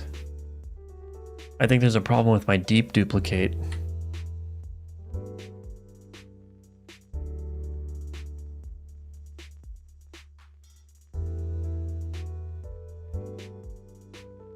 Oh. Yeah, there's a problem with my deep duplicate. I'm setting the tier level directly.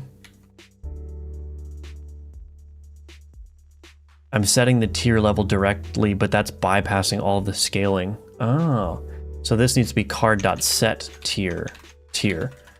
So that will scale all the abilities. However, this needs to happen at the end now. Son of a bee. Yeah, that's fine. So, nope, I'm not gonna add comments. Nope, not happening. Okay, so I think it was just a problem with my deep duplicate, which only affects, it only affects that card inspector for now.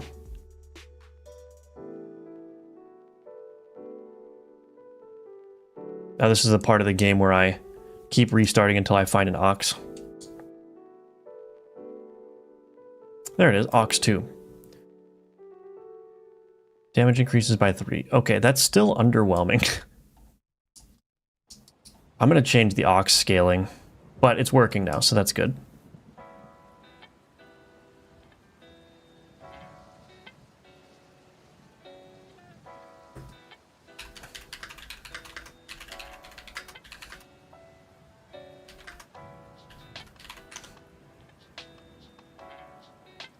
I might have another issue here.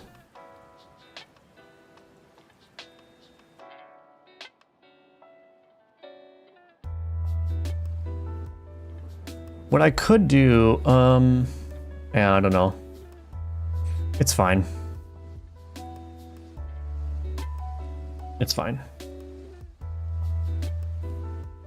So the ox, yeah, the ox is a little bit underwhelming, so let's change this. Damage execution growth.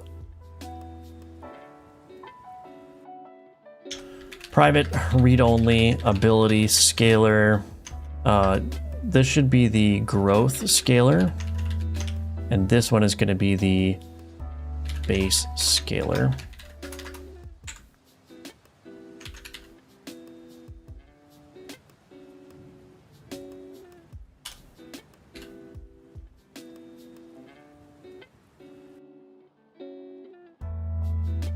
Yeah.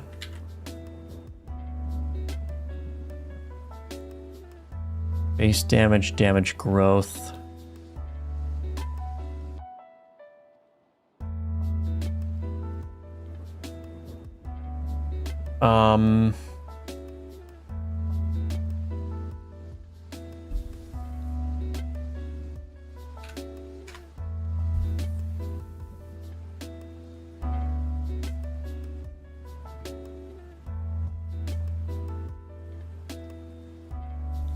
Base scaler.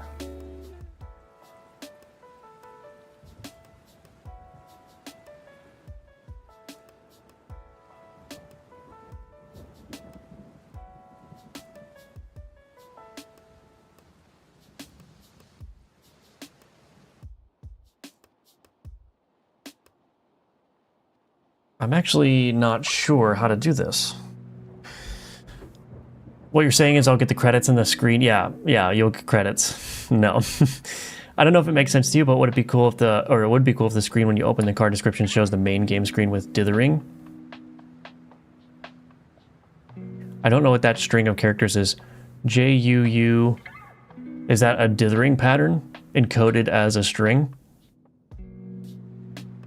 I did try a form of dithering initially, but I switched to the just darken shader. Man, I just managed to implement something, but it did it with AI. I kind of feel bad about it for some reason, but hey, if it works, it works. Welcome back, Aragoth. Late night streaming. It's not late night here. Might be late night for you, though. Neozoid, welcome back. Great to have you here. No juice. Just kidding about the juice world. Oh, I see. Okay. I was like, what? Oh, it says, okay, it's juice. Wow. Okay. All right. When your brain is in like programming mode for too long. I was like, dithering pattern, and then I saw this weird string of characters. I'm like, what is that? Kyle, welcome back to the stream. A little bit ago, you mentioned resetting a few times to find something specific, right? I don't remember what the context was, but if I said it, then I said it. How do you feel about adding creative mode sort of thing for testing? Oh yeah, restarting the game. I have been gradually adding debug tools as I've been working, and I'm making those available through the project settings here. So I have my own little game debug section in the project settings, which is growing, so I can generate a test map. I can set the player board dimensions to whatever I want.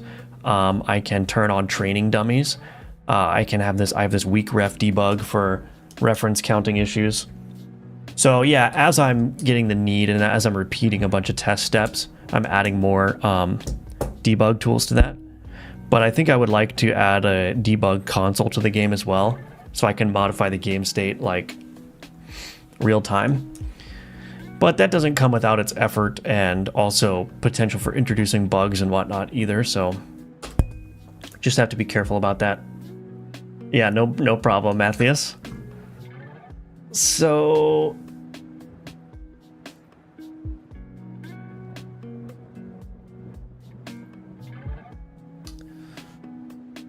growth scalar, base scalar, float, growth, scale, float, base, scale. Let's do 0 and 0.5.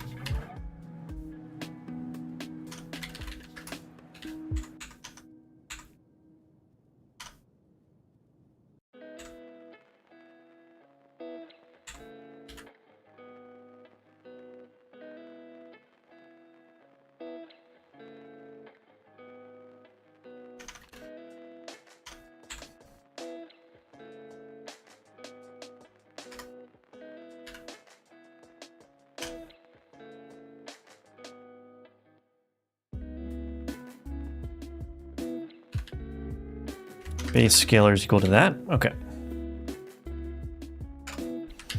So how am I going to actually do this? Let me go to my simple damage here.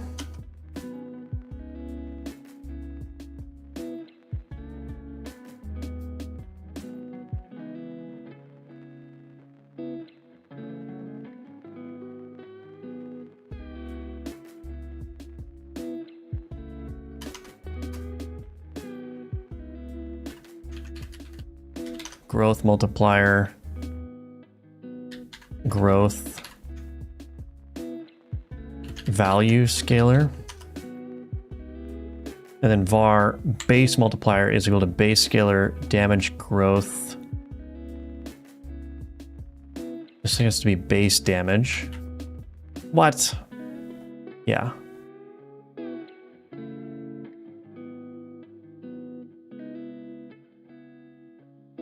Damage ability, set base magnitude, base multiplier.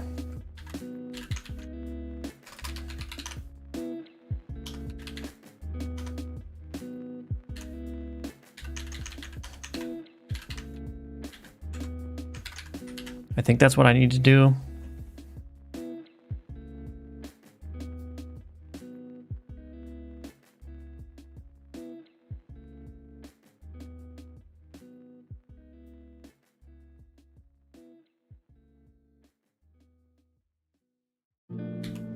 Yeah, and then this needs to be base scale here.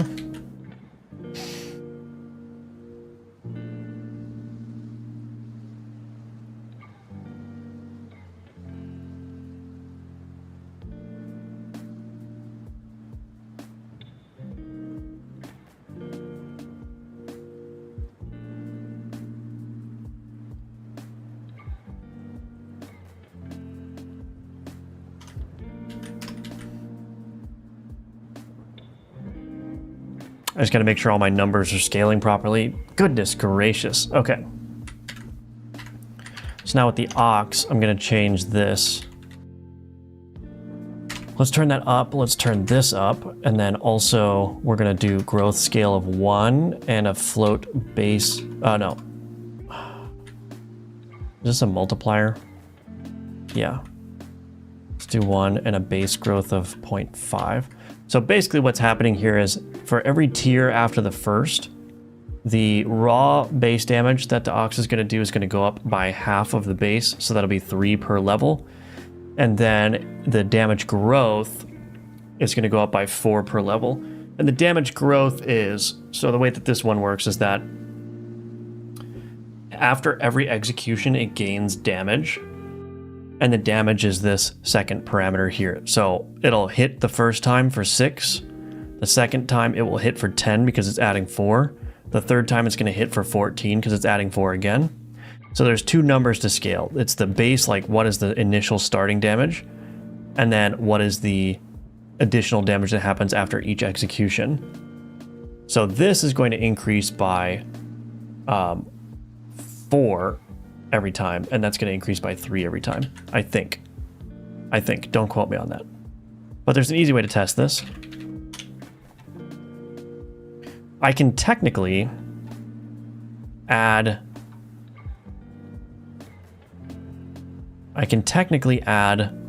oxen to the player board. Oh, I can technically add aux to the player board and it will work just fine. And I can also increment the tier here.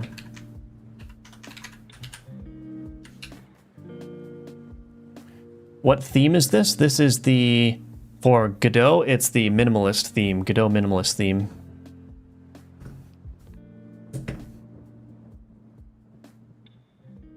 Nine damage increases by 8, so let's make sure that that works. So I should do 9 damage the first time and 17 damage the second time.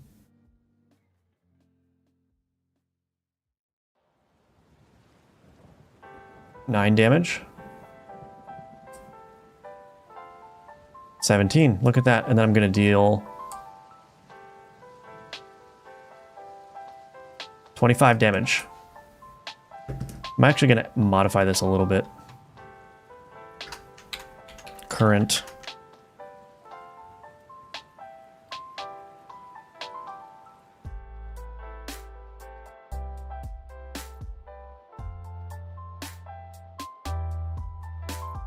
Dynamic damage ability dot get magnitude.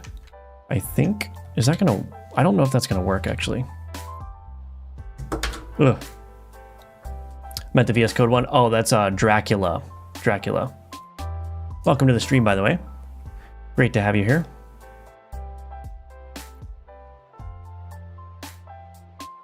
So that works. Let's see if this works. So 9. Yeah, it still says 9 damage because it hasn't updated yet.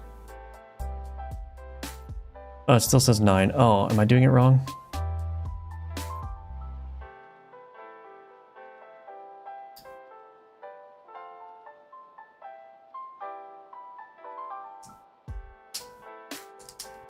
I wonder why that doesn't work.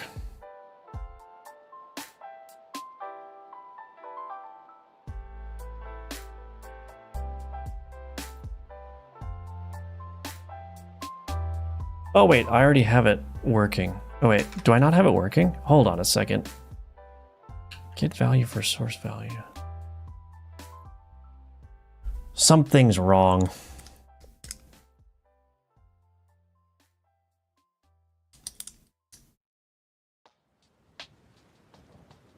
So that says deal 9 damage. It's going to deal 9. It still says deal 9 damage. Why isn't that working? 17. Still says deal 9 damage. Oh, I know why. Son of a bee.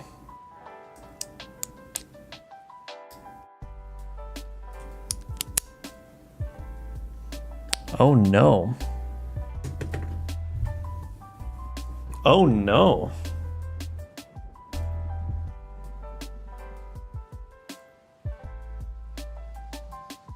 Oh no. We have a problem.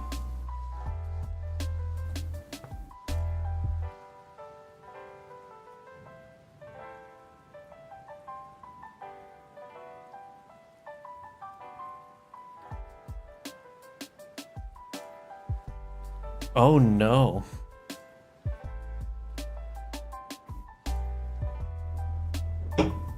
This problem is going to drive me to drinking water. Okay. Before I get into the oh no, let me make sure that the scarab is also working.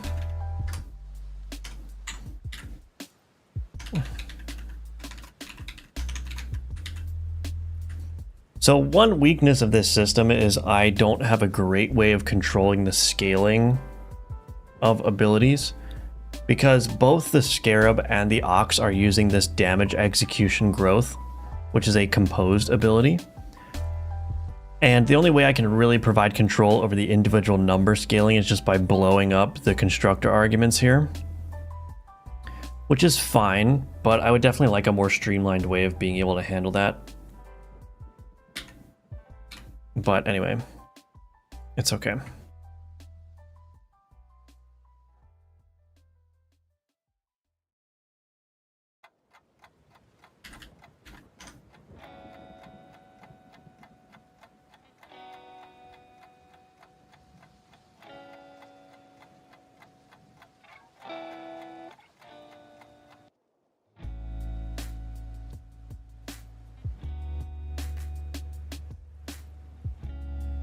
Okay. Okay. Update ox scaling commit. All right. You're welcome. Why'd you choose C#? Just personal preference. Welcome, Roof 256. Yeah, just personal preference. I just like C# better in the structure it provides. Good afternoon, Emerson. Hello. Welcome back to the stream. Great to see you. All right, we're going to continue on. We're going to fix that oops issue. I'm going to try a different approach. So I'll explain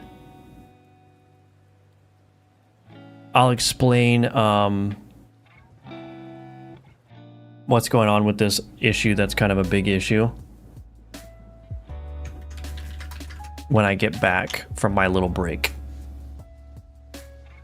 So give me 3 minutes. I'll be right back and we will continue on.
Hello, everybody.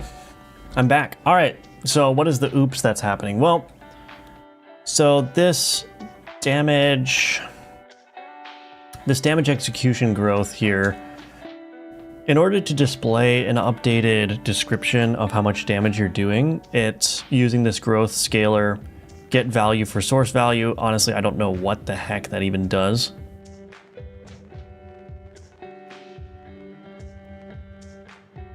I guess it's just a way of me providing an explicit input value here for the calculation that's happening there. But anyway, this works. But the problem is, when I inspect a card with the card inspector, it's doing a deep duplicate here. And the problem with this deep duplicate is it doesn't duplicate the internal state of all of the abilities. So that means that whenever I inspect a card, it's essentially losing whatever state has currently been built up during that combat encounter, basically. So it's showing the correct value in that this execution count provider is 0. So it's showing what the damage is before it's been executed once, which is correct. But that's not correct if I'm trying to inspect the card as it currently exists. You know, as its state currently exists. So that's going to be a huge problem. So the reason I did a deep duplicate is because then this goes through the whole, it goes through a whole, like, you know, it adds the card to the card container, which is here. Where is the card container? Here. This card container. So that needs to create the visual representation of the card, and the visual representation of the card is tied to the base card, like logical portion of the card. So I figured, well, it'd just be cleaner to duplicate the card, the base card object, and then create a new visual node that's connected to that. So now the problem though is that, yeah, I'm not duplicating that internal state.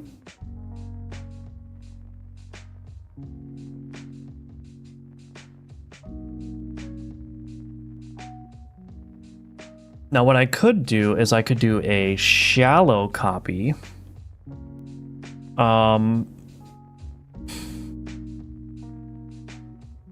Maybe a shallow copy is better.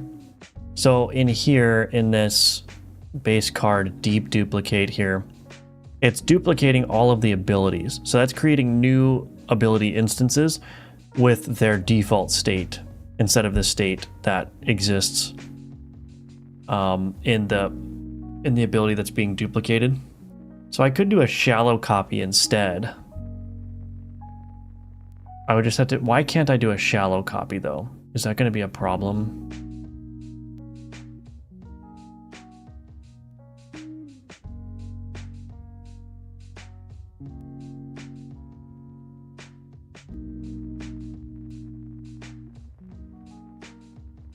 Is that going to be a problem?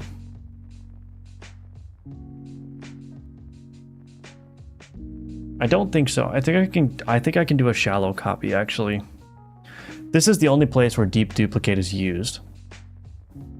So I'm actually gonna, yeah, let's do a shallow copy instead. So shallow duplicate. So it's still gonna create a new base card object that can be associated with a visual node, but they're going to share references to the underlying abilities. So in here, instead of doing a duplicate, I'll create new arrays so that they have at least their own standalone arrays, but the abilities are going to be shared. And I don't think that's going to be a problem. I don't think that that'll be a problem. So now it's a shallow duplicate. And I think that's okay. Because this card inspector doesn't make any changes to the ability state.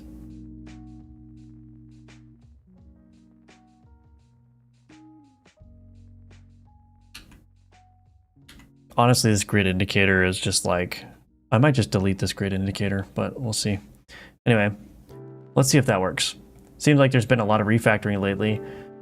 Yeah, I mean, a lot of this is residual stuff from the refactor that I did a couple days ago. So just finding these residual issues that need to be resolved. But anyway, so let's try this now. Got the aux. And of course, there's no combat in easy distance. That's all right. Upgrade that.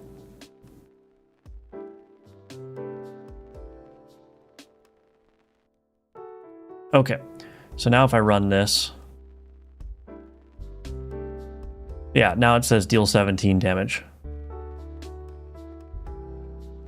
And now it should say deal 25. Yeah, okay. So that shallow duplicate worked. And since those abilities are not being referenced anywhere else besides the card inspector, that shared reference shouldn't be an issue, I don't think.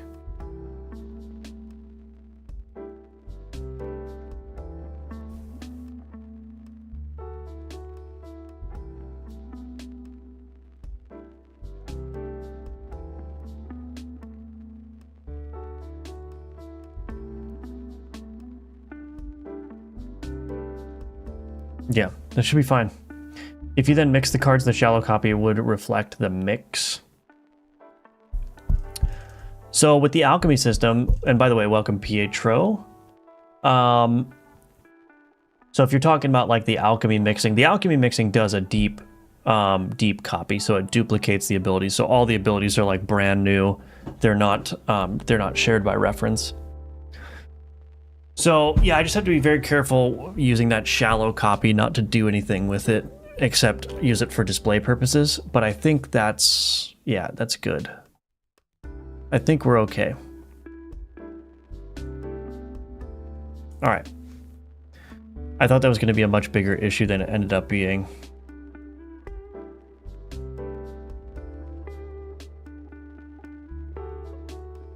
Use shallow copy for card inspection.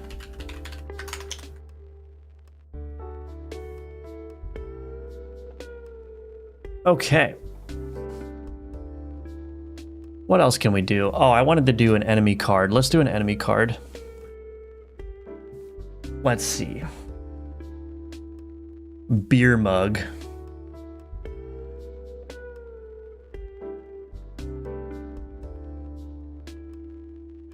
Hammer, ballista. Oh goodness, excuse me. Sweet roll, horseshoe. Sweet roll, ballista.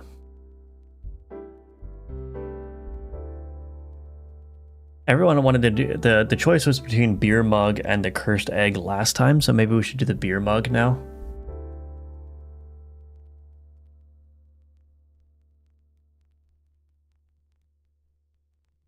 I kind of want to do the barkeep though.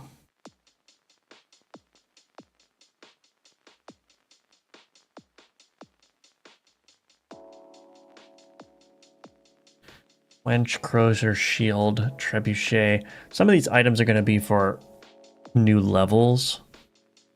Horse might be a good one, although that would be a good one for the second level. Friar in. Barkeep would be good. Hello, Motivato. Quick question. Is it normal for game dev code to be this big? I'm from Brazil, by the way. I don't know if it's normal. It's certainly normal for my games. I have a lot of code already. There's just a lot of systems, so I don't know. Yeah, I would say it's probably normal.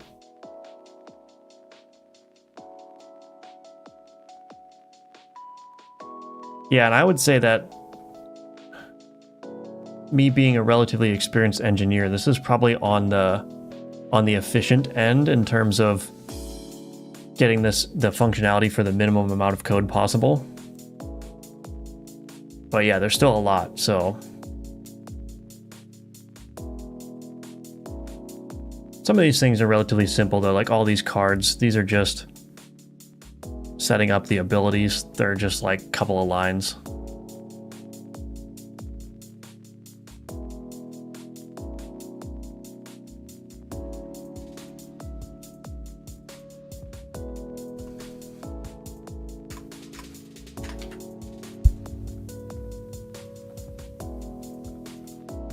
Why are these namespaces wrong? This is not important, but I want consistency, dang it.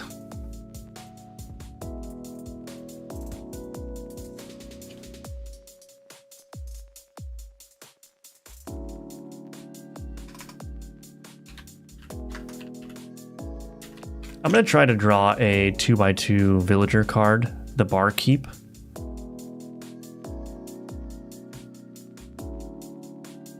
Let's see how that works. Oops. Barkeep. All right. Emerson says beer mug. I don't know. Maybe if this goes well, I'll do the beer mug as well. But I want to do the Barkeep. I think the Barkeep will be fun. Card. We're gonna make it another 2x2 card.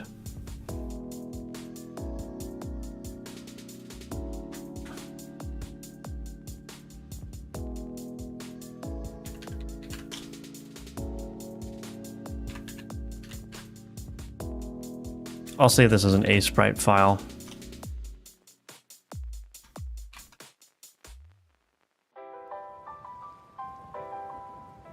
All right, so I'll start with just the overall shape.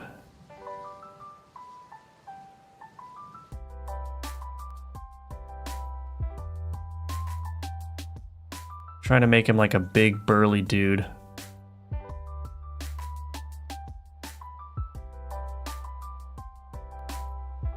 That might be too big and too burly.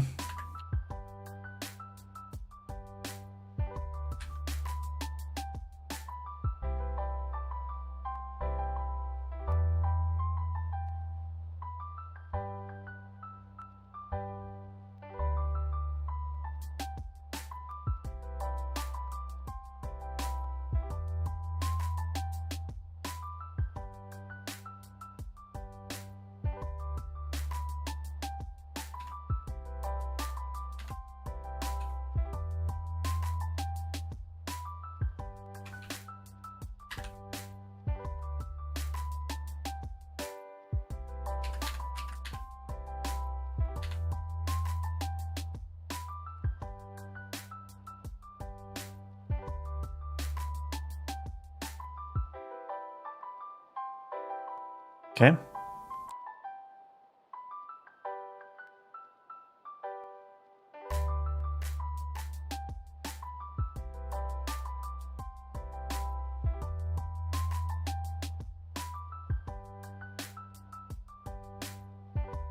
I think the shape is looking all right.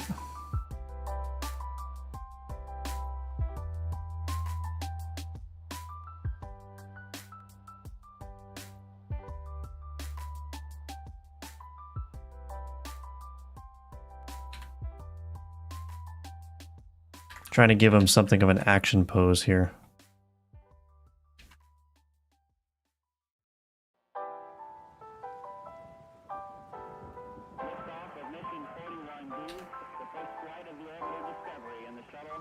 That looks terrible.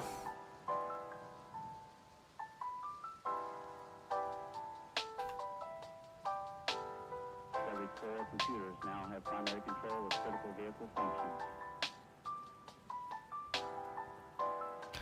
So that's kind of the unfortunate thing, is I don't really have a lot of room to do what I'm trying to do.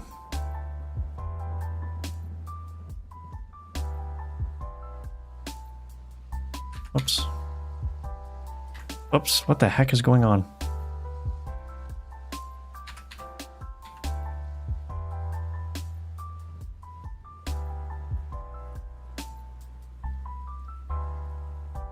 Well, we don't need to make it too terribly detailed right now, but I think it's looking all right so far. So let's see what we can do with this. I'm going to duplicate this.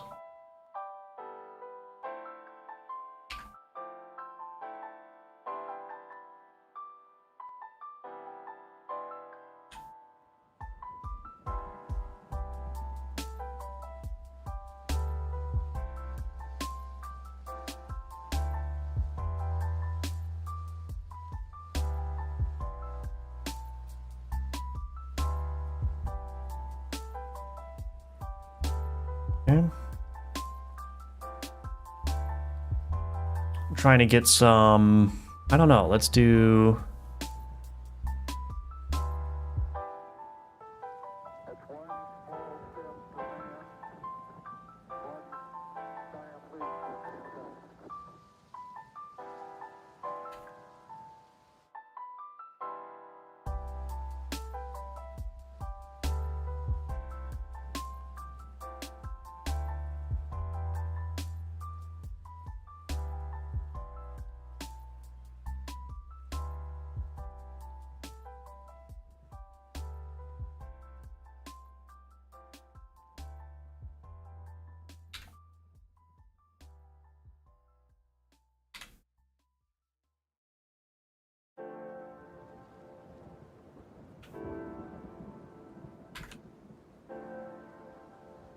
I don't know.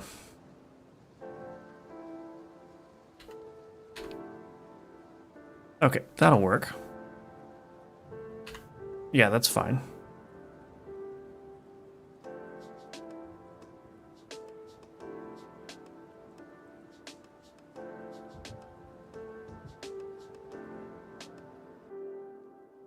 Okay.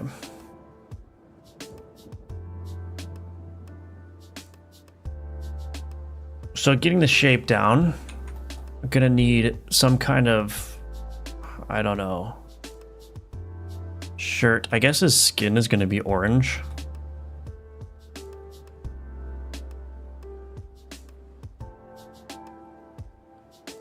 I didn't really think about that.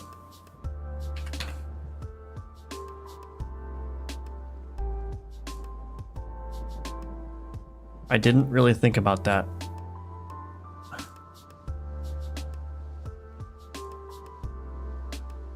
It's probably okay though, because I want, well, I guess I could invert it.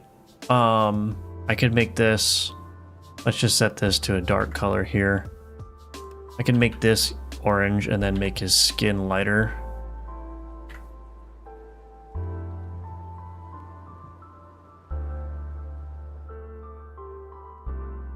I don't know. I think I liked the orange skin. We'll just go with the orange skin. It's fine. Skin's gonna be orange. What are you gonna do about it?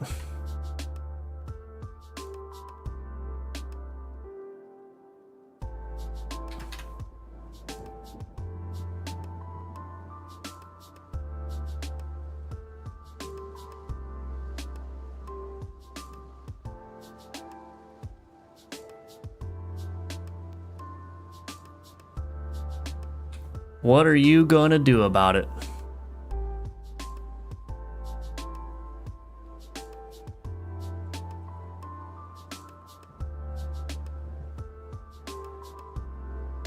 Oops.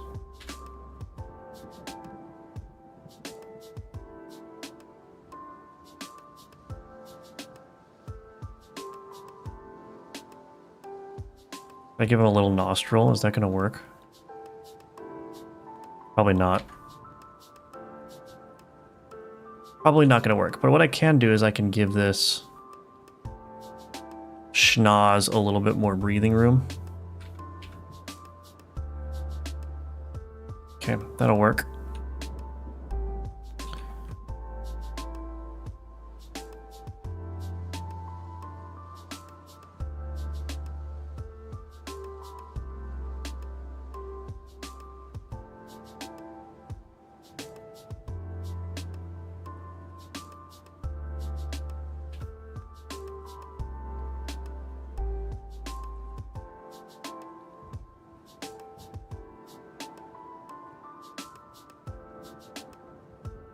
I don't have a darker color.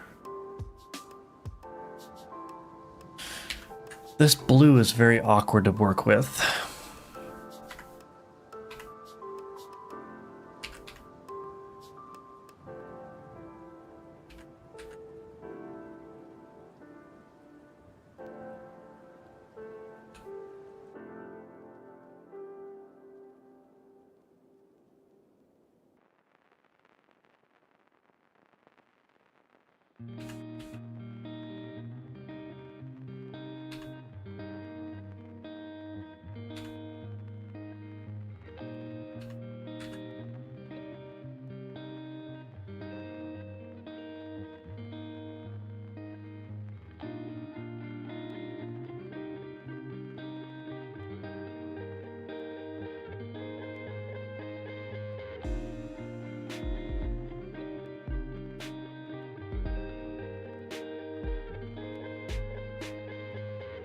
I have a problem drawing fists as well.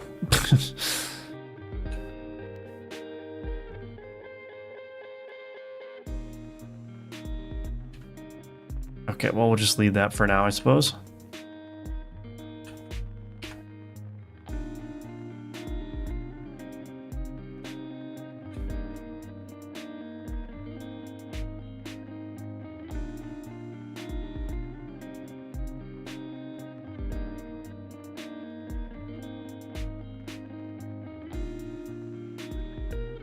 can probably do a darker... Well, that's not going to look good, is it?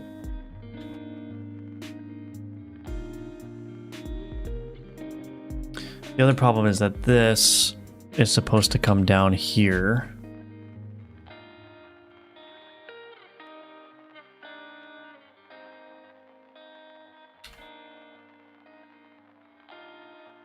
Where's his other hand? That's a good question.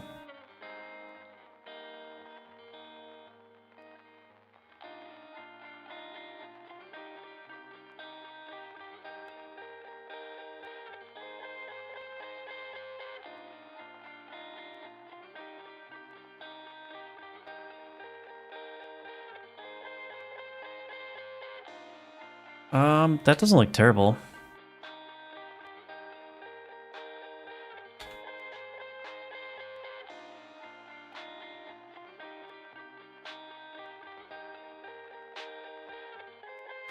What will the barkeep do? Raw damage? I don't know yet. Are you drawing a fat man? I am drawing a fat man. I've got files with 350 plus lines. I try to abstract, but has limits. My main character script is 600 plus lines. Still feels weird to have code that long. Yeah, I mean, I think it's, you know, the length of code is, it's a good heuristic for determining if you should, it's a good heuristic for determining if you should maybe think about refactoring, but it's not a hard and fast rule, you know. It's, the code primarily needs to be, you know, there's the solid principles, right? Single responsibility principle. But if that single responsibility is complex, then that's going to warrant a longer script, you know? So if your script is still focused entirely around player control, and there's just, you know, there's just a lot of complexity innate to that, then there's no problem. You know, it's like, and that's how it is with my base card too. Like my base card it just does a lot of things, and at some point it doesn't make sense to break up and splinter the functionality just because, oh, it's 600 lines, you know. It's like, it doesn't, that's again, like the length of the code is a heuristic. It's not, there's no rule for code being too long.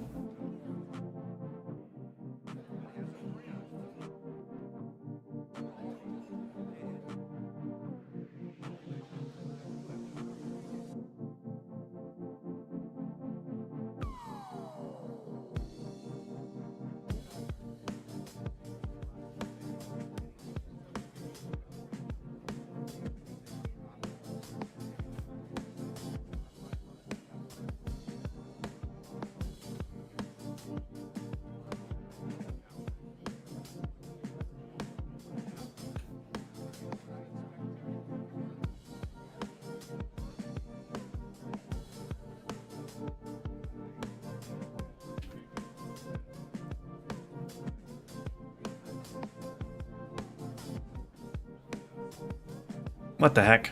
How does my fist look?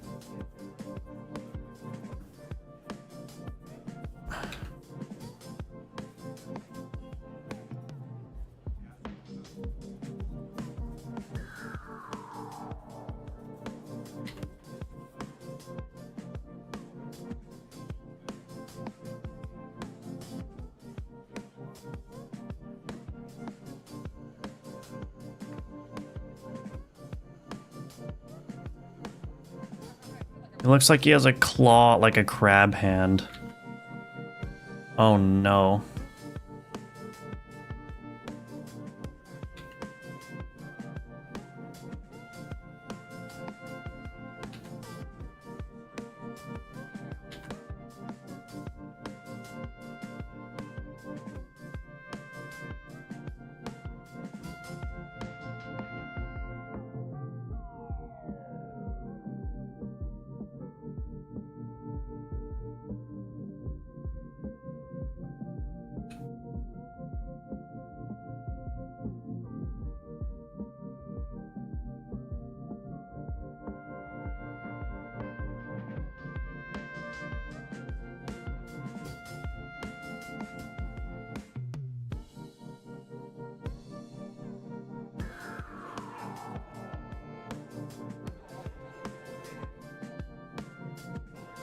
I don't know. I don't know how to do this.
I don't know how to do this.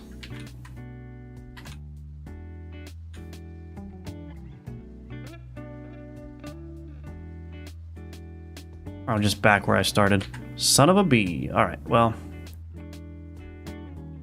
This man don't need an eye. Since it's an enemy card, doesn't it need to be facing the other side? It'll be rotated in code, yeah. Where is the other hand? Yeah.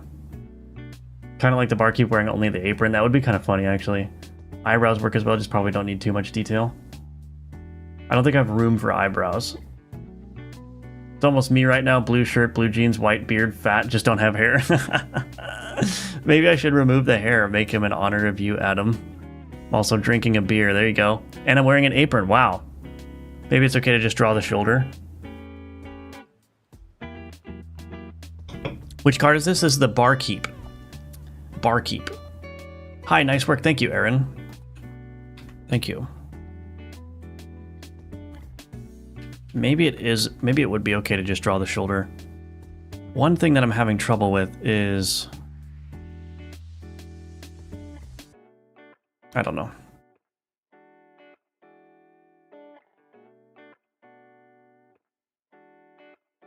I'm having trouble with a lot of things, but...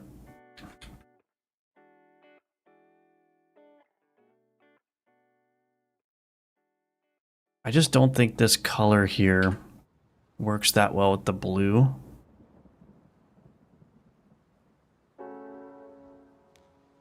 Just looks, it doesn't, I don't know, there's something wrong with it.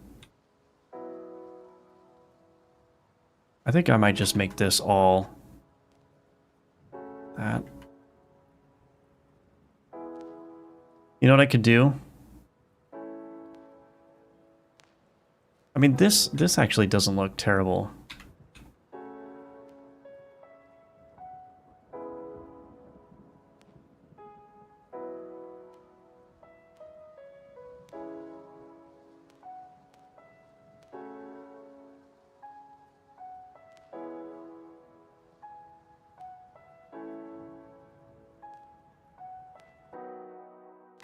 Almost wondering if I just make this...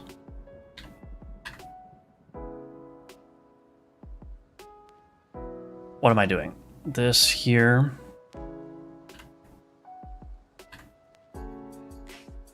Okay, you know what I'm going to do instead?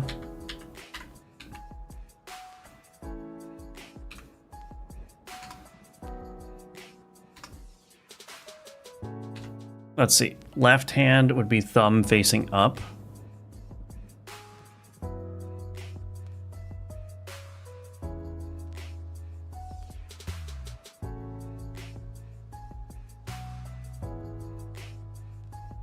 Now he's wearing an oven mitt.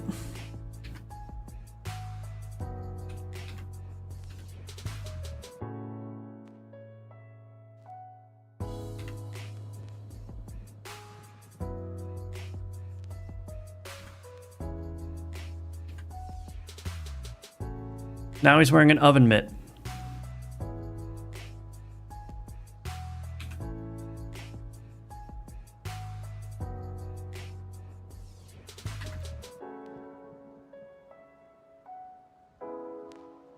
Although,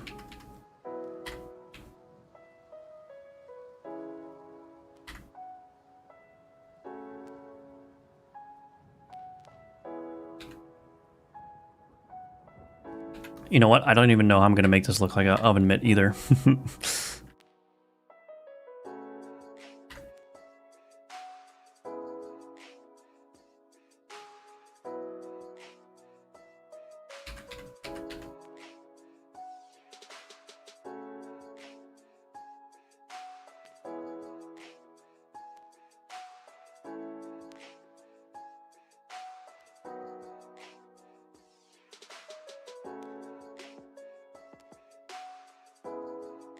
This is too dark. There's not enough contrast here.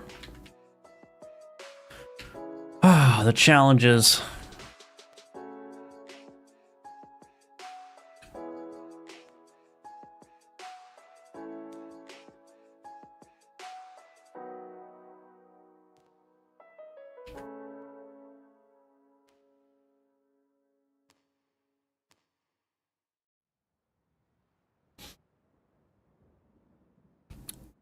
He looks like he has a crab claw. I just like drawing claws, I guess. I don't know.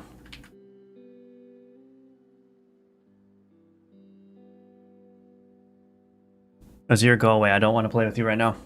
Sorry, cat. I'm in hardcore art mode right now. That looks better. I think maybe just maybe this needs to be thicker.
I don't know. I don't know.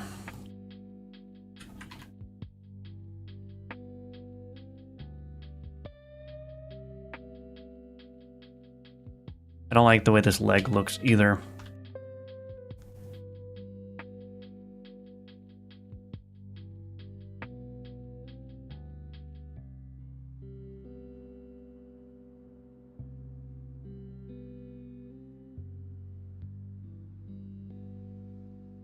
Looks like the Atlas texture's not working with materials has been an issue since 2023 and is on issues in GitHub. Oh, are you talking about like the shader? Like applying shaders to it? Did you publish the new course on multiplayer yet? I did, yes, it's available right now. The link is in the description below. It looks like this. Kerblam. So yeah, definitely give it a check out if you're interested. I don't know why the reviews have not appeared on this page yet. But anyway, yeah, it's linked in the description below. So if you're interested, anyone that's watching this, yeah, definitely check it out. It's a great way to support me, and it's a great way to learn how to build multiplayer games in Godot. Yes, indeed. Any discount you have if you have your other one? I don't think so. I mean, I can look into setting that up. But yeah, Udemy runs sales all the time, so I would definitely recommend just checking back regularly if you are interested in snagging it at a discount.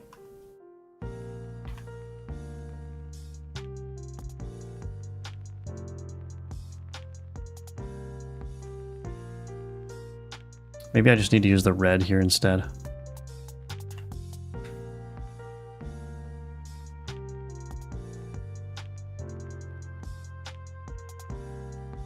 I actually just don't know if this whole leg is that great to begin with.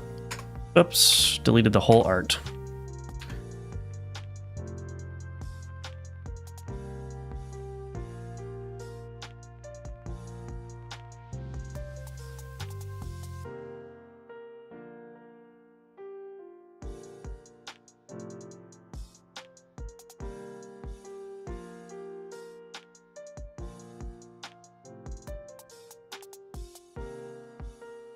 That doesn't look bad.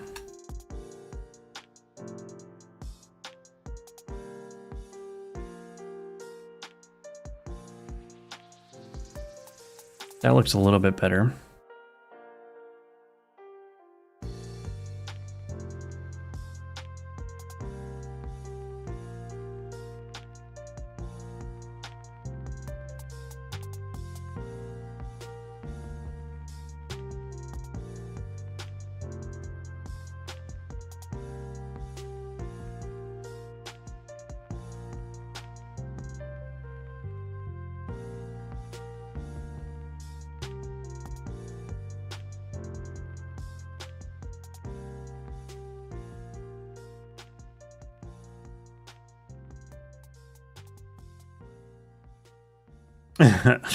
Okay, I'm thinking I'm gonna get rid of this.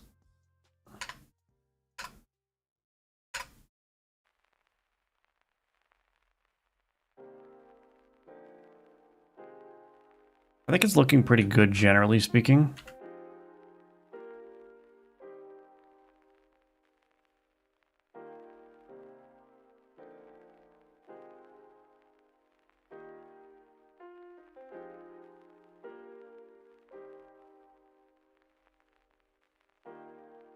Just add some of these pixels to break up the monotony of the white here.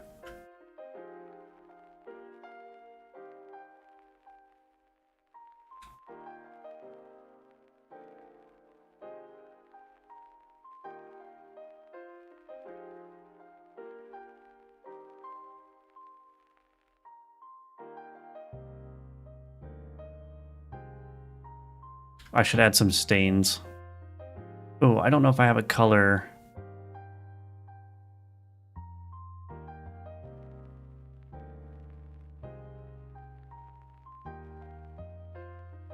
Yeah, stains are not gonna... I might have to just use this color still.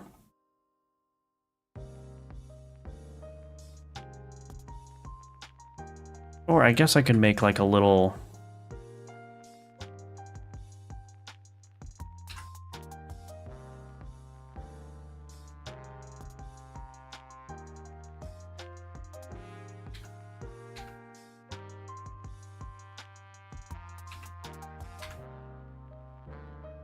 little pocket or something.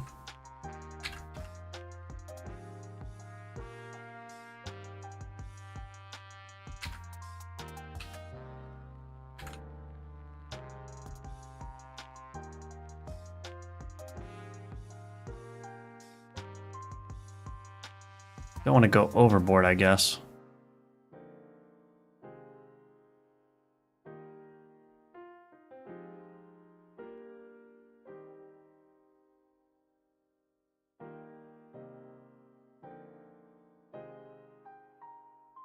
Let's not go overboard.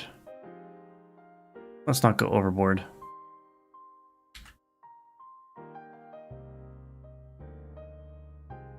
Okay.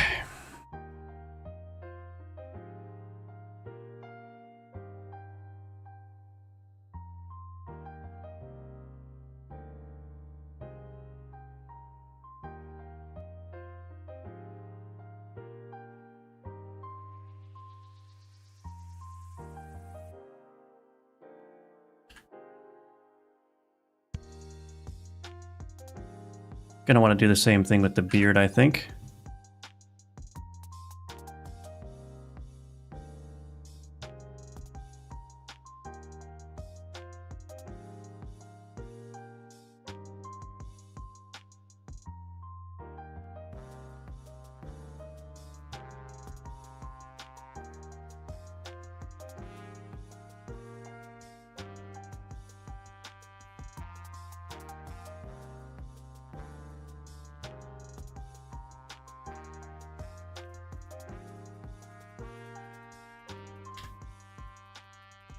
think I like that pixel there better.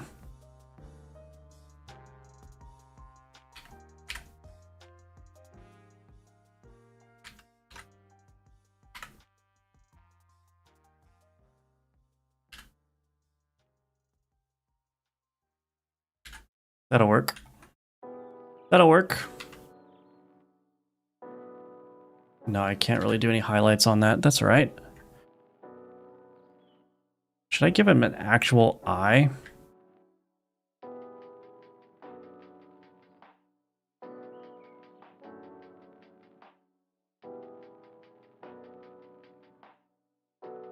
Ooh.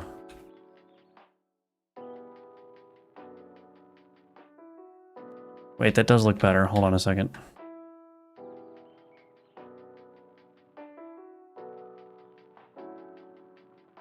Yeah. I like that better.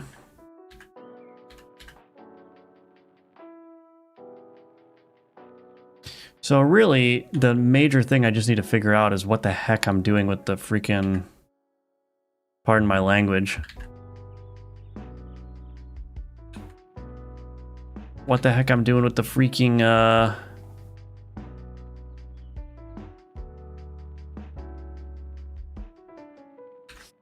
the back arm there.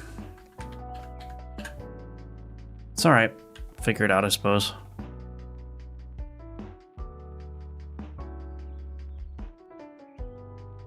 Figure it out, I suppose.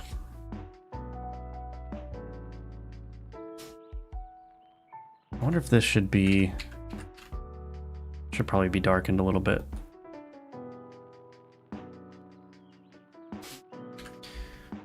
Well, it's getting there. It's anytime you use an atlas texture on a material, it does seem to interpret the UVs from the region you have created in the resource. Oh, it doesn't. Yeah, I had that same issue, yeah. I think it uses the UVs of the entire texture.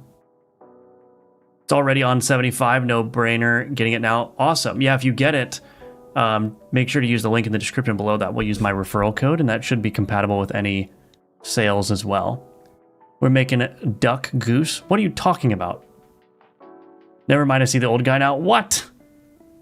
Are you messing with me? Are you messing with me? Are there enough pixels to show him holding a mug? I was thinking about that, but I think if I'm going to do a beer mug as a standalone object, maybe... I mean, I guess it could just be... I guess it could be in here. Let's see. We'll try it. Question about the course. Do you cover any form of password protected or similar so not everyone with the IP port can join? No, I don't. But that should be relatively easy to do from the lessons that I teach in the course. It should be very easily extendable. Firebelly's on fire this week. Work, work, work. Yes, indeed. Hello, Marcos. Welcome back. I'm just saying if that's me, he's holding a beer. You know what? I might go to the grocery store after this and go get me some fruits, go get me some beers. Beer sounds real refreshing right now. You guys are driving me nuts. I have to go drink my problems away. I'm kidding. I love all of my esteemed viewers.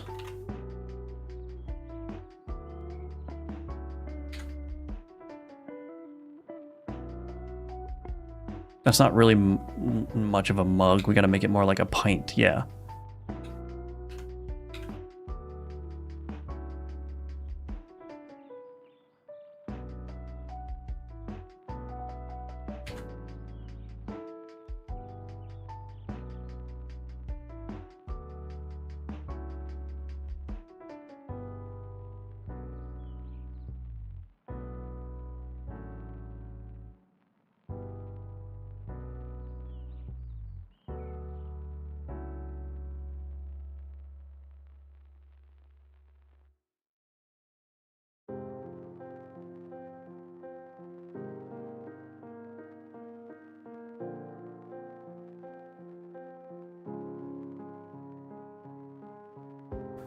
It's a relatively large mug. I'm gonna have to probably get rid of the handle actually and then draw his hand here.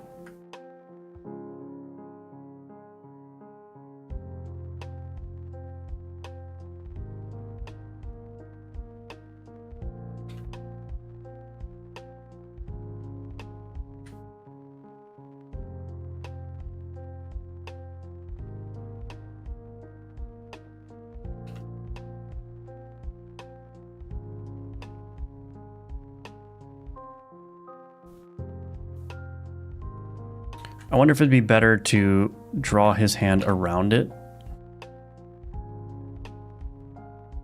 How am I going to do that? So let's just use white for his hand for now.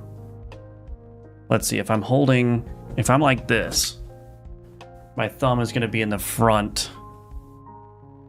My thumb is going to be in the front, and then my fingers are going to curl around on this side.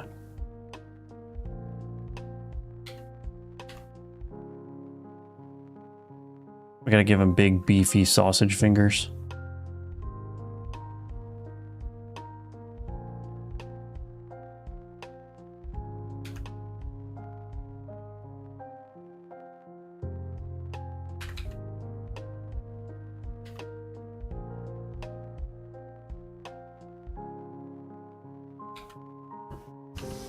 This is hard. This is very hard.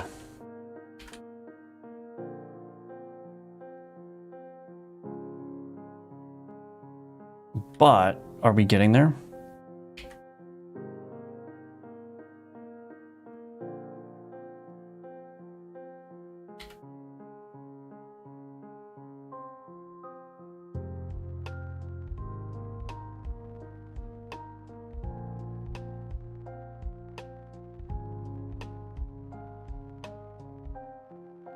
This doesn't need to be this close. I can move it over a little bit.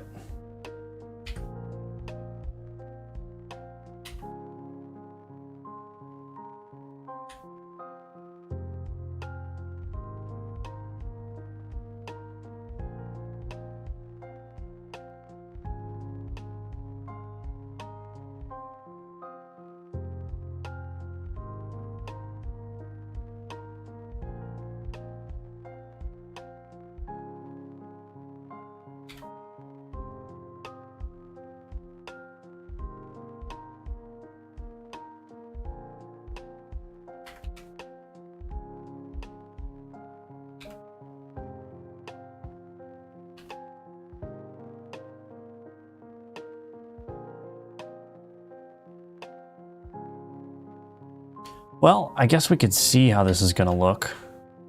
The problem is I don't know if this is going to retain its beer mugness.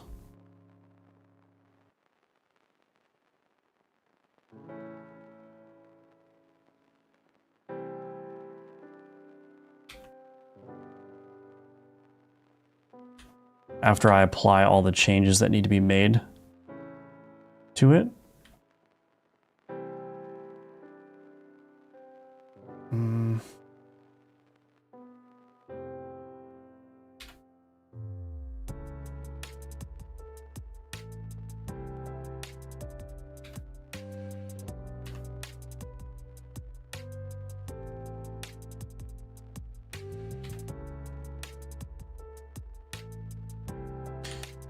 I mean, it's basically...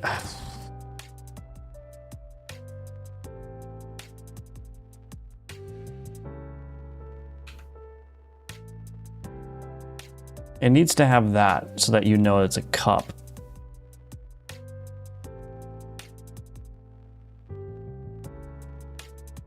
It defo needs that much.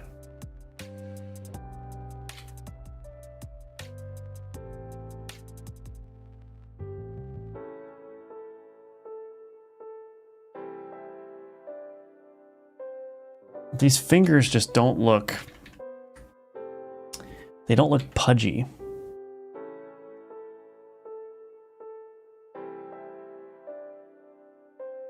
No, I don't think this is gonna work. Unless I shrink everything up a little bit.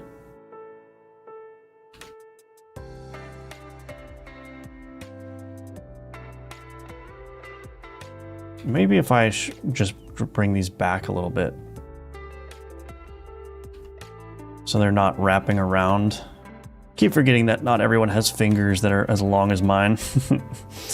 Okay, that looks better.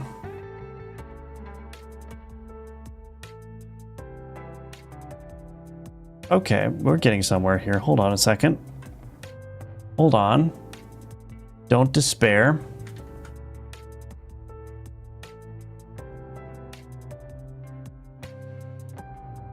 What have you made me do, Adam? Hello there, newbie wannabe game dev here. Well, welcome, Deep. Good to see you. Welcome to the stream. Also, the character reminding of Gunforge character. Oh yeah, yeah, I can see that for sure.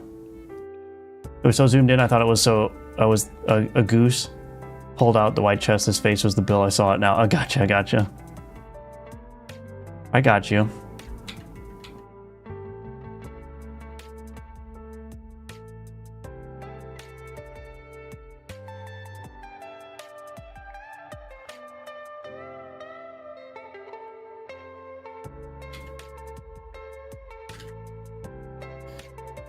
What about your viewers who hold no esteem?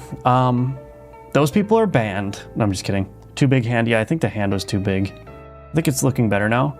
Make his shoulder blue like the other shoulder. Yeah, I will do that. I was just using white as the color. I might actually not make it blue. I might make it purple.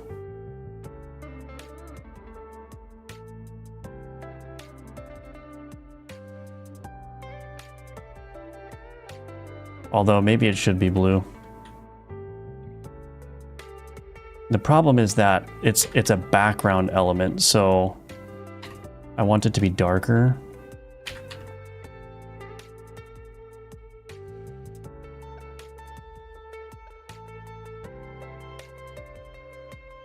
Anyway.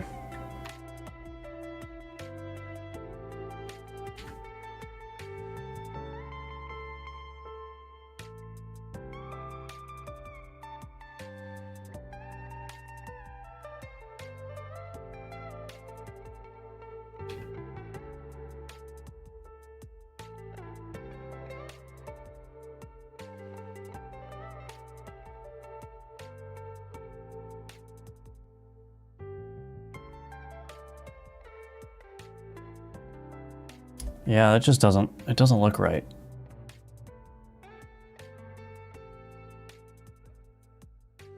What if I let's just make the beer mug a different color.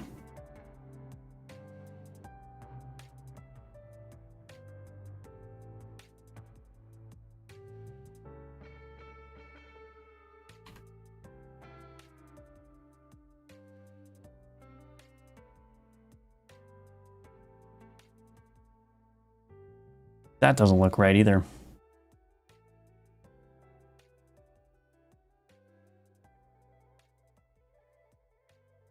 Nope.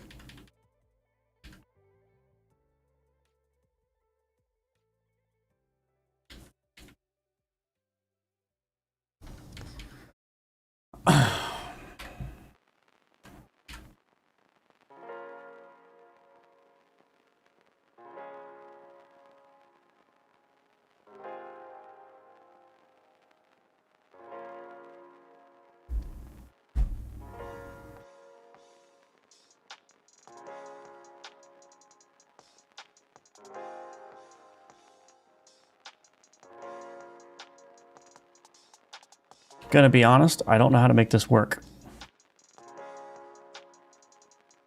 That looks kind of cool, I guess, but I don't know. I'm not totally in love with the blue.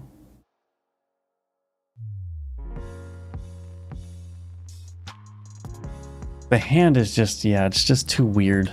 Doesn't look right.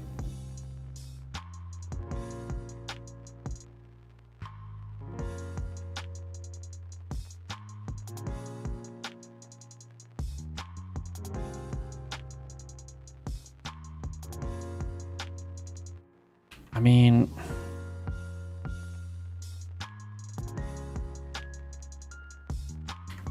I wonder if what if I just merge these closer together? Do these need to be separated?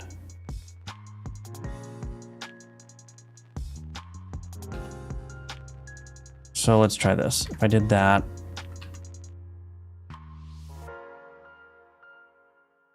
did another finger.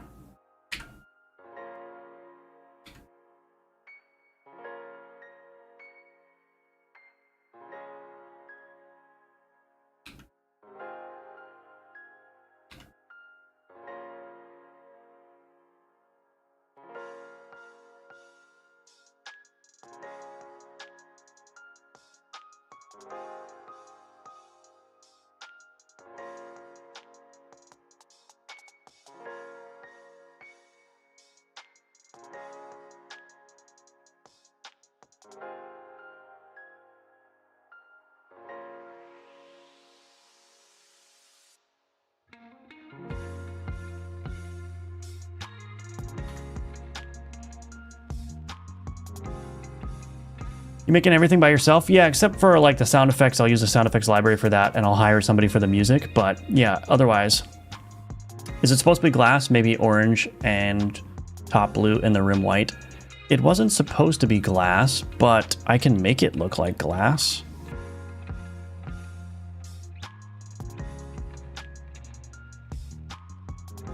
Maybe an orange and just the top blue and the rim white.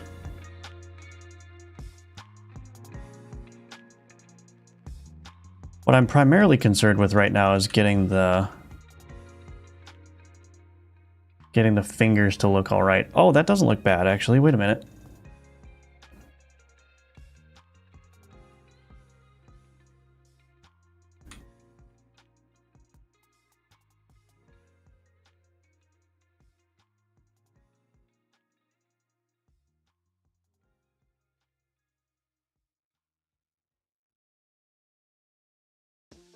The shoulder looks way better now. It's just these hands. I just need to get this working.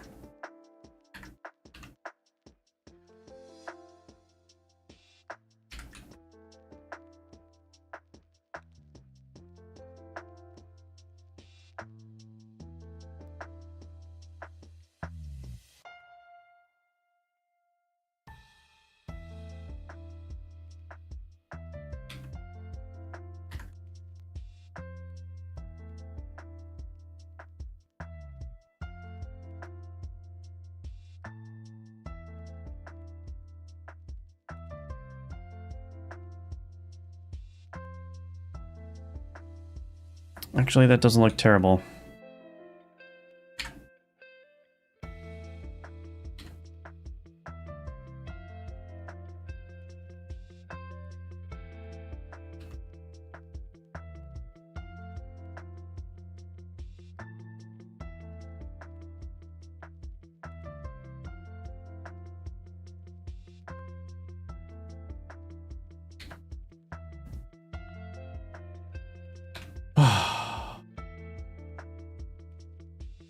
I'll get this eventually. I'm gonna get it eventually.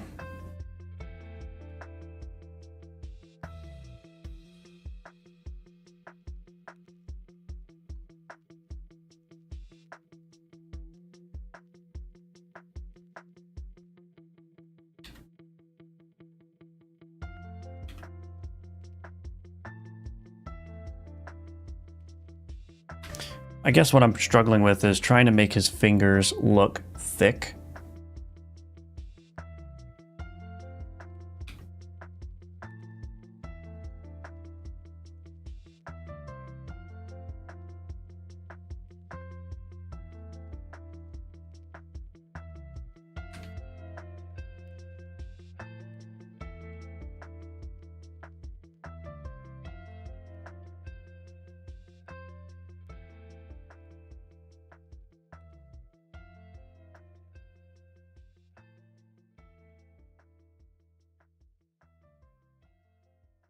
Do I have it? Hold on, I think I got it.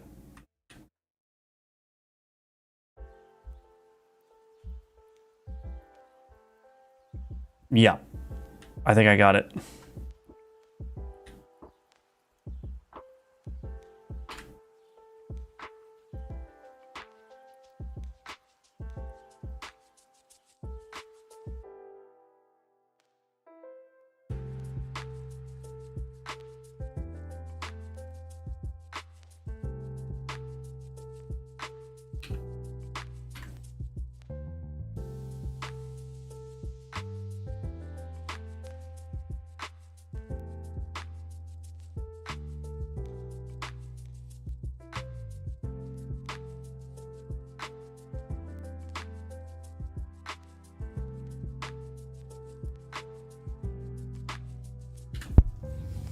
maybe.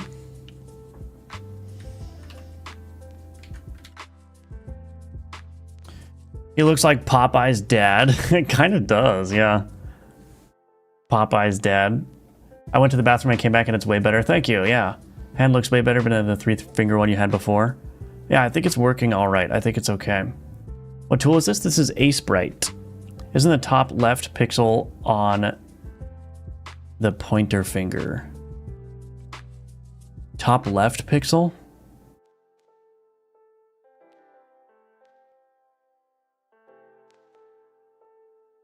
I don't know what you're referring to. Sorry, Rodrigo.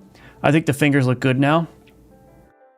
It's $20. There's a free open source version. Yeah. Any thoughts on the prevalence of the new? I have no idea what that is. I don't have any thoughts on that meme because I have never heard of it. I think you might be memeing me, actually. I'm very skeptical that it's a real thing that you're referring to. Are we done?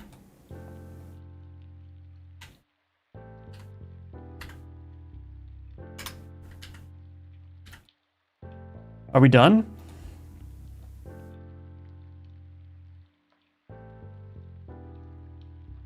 Oh, you fixed it. Okay, good. I fixed it already. Cool.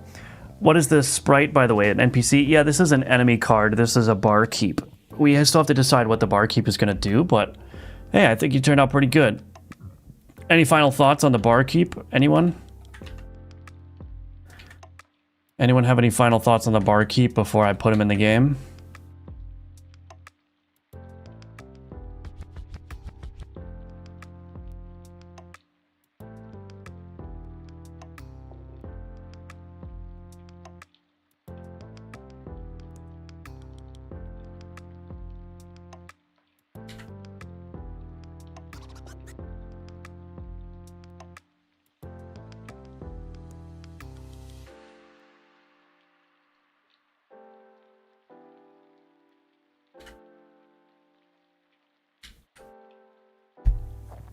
I like it. Thank you, Adam. He talks and drinks and serves beer, yes. It looks weird holding an empty glass. Well, if he's in a bar fight, you know. I don't know how to make the glass look not empty though. That's the thing. It was originally supposed to be like a wooden beer mug, but that was not turning out with the space that I have. So it'll just have to be a glass. Make it dirty. Well, I tried that, but I don't know how to do that without making it look like an absolute mess. Because this is like the lightest dirt color that I have. Which I guess I could do something with. I just thought it was a little bit too strong of a color to use. It's like very, very high contrast. Compared to the white.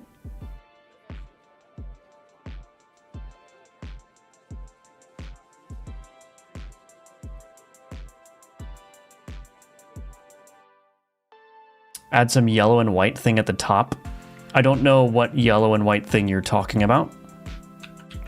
If you want to elaborate. He can deal poison and stun the player by intoxicating the player with booze. Oh yeah.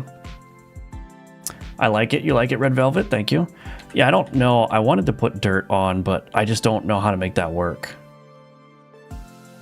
You could do spots with the cyan you've used in the apron shadow.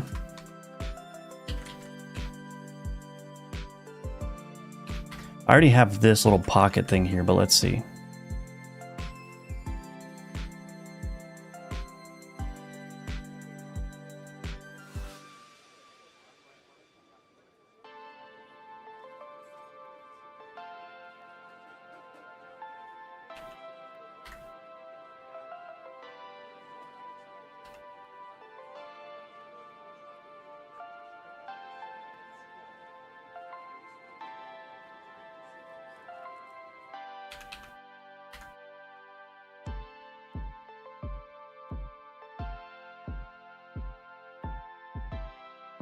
Oops.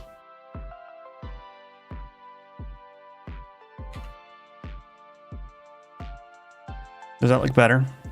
So I got rid of the little pocket thing and added some splotches on the beer glass, I think. Oh, well, I don't have yellow, but I could add some yellow and white thing at the top. Oh, here you mean in the glass. Oh. Yeah, I just don't know if that's going to be super noticeable.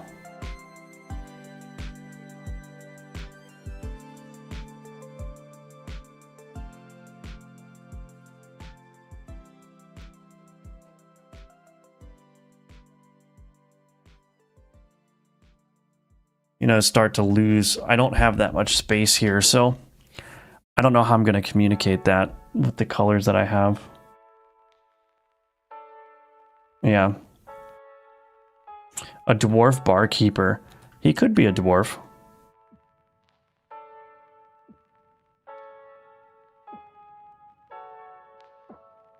Maybe some spilling beer, keep the border white.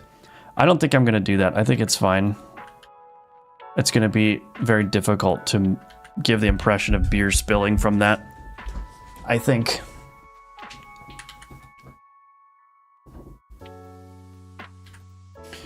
Okay. Goodness gracious. All right, barkeep. Let me commit that.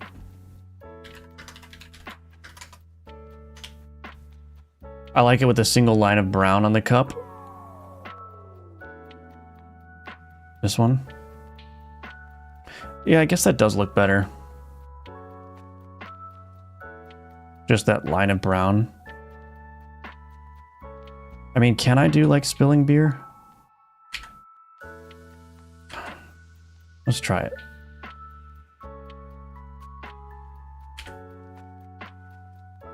Okay, maybe that. Is that gonna work?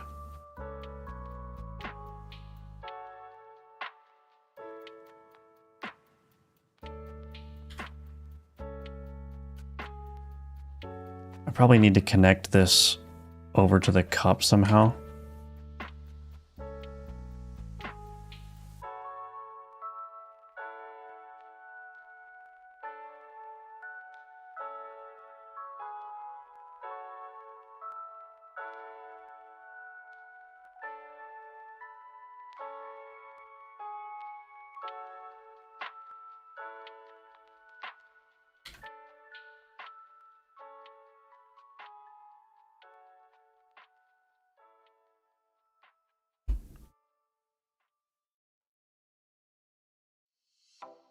I mean, does that, I don't know, it doesn't really, I'm trying to look at that. I'm just trying to think if I was a player and I was looking at that, would I think immediately spilling beer? I don't think so.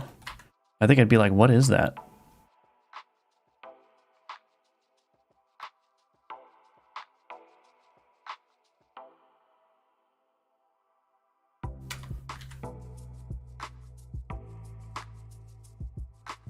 You can do the pocket thingy with just a curve on the center of the apron, just the shadow of the apron.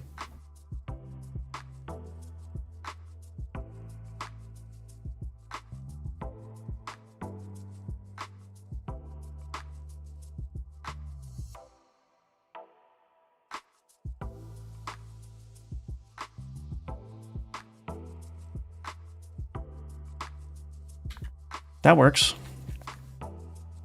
I don't think it need to be dripping. Yeah, I think I'll just keep it like that.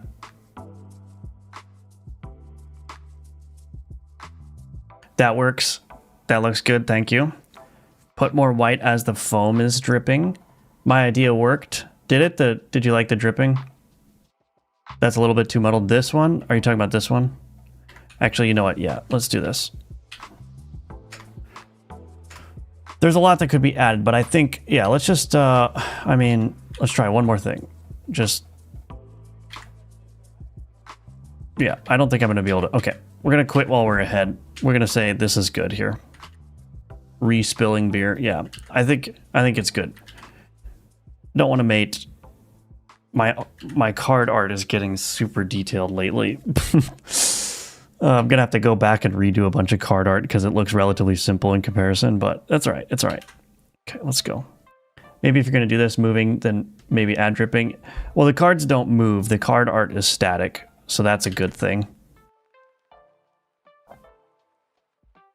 So I'm just going to get the barkeep into the game, and then I'm going to have to go do some grocery shopping.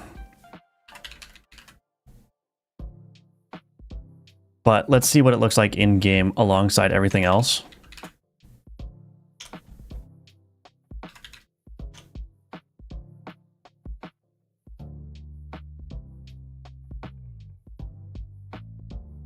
Turn cooldown.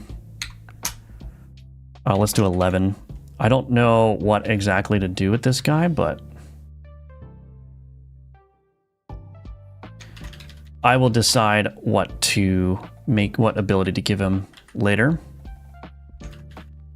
Barkeep. Let's get rid of this for now. Okay, and then in the player manager,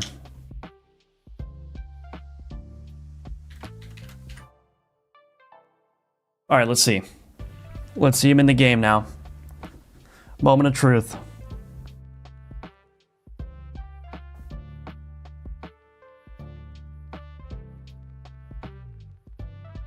There he is. There's the barkeep. That's what he looks like in game. Pretty cool, actually. I'm gonna have to go back and redo a bunch of art, like the skeleton and the scarab here. Oh, goodness. This game was supposed to be easy to make, but it's probably the most difficult art I've done for any game yet. Oh, goodness. But he turned out good. I like it. Thank you all for your critiques and suggestions. I think it turned out real good. I'm actually going to take a snippet of that. Let's post it on my X account, formerly known as Twitter.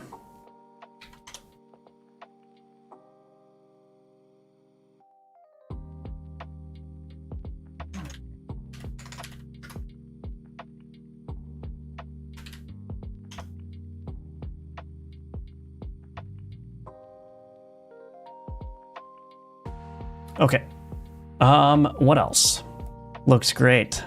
I look great, thanks. Yeah. Really, you know what? When I start adding flavor text, maybe I'll add a reference to you, Adam. Maybe I'll call him like Adam the Barkeep or something. Make a way to the barkeep coming with beer. Yeah, I think I'm gonna add a beer mug as a separate item, so walk us through the game dev grocery list. I'm gonna go buy a bunch of blueberries, a bunch of strawberries, a bunch of bananas. Probably will buy some nuts. Might buy like a pre-made sushi thing for dinner. What else? Probably get a couple of Mexican Cokes. Probably will get... There was something else that I wanted to get. I don't remember.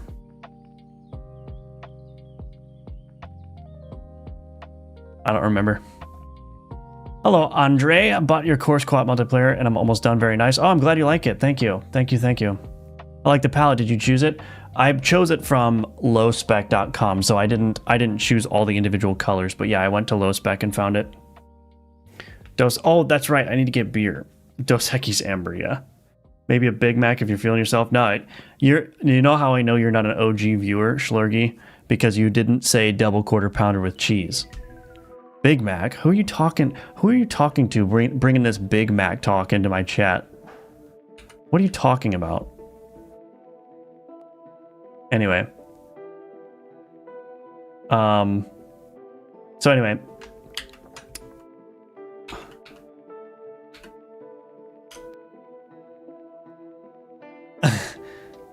Thank you, everyone. My bad, yeah. Anyway.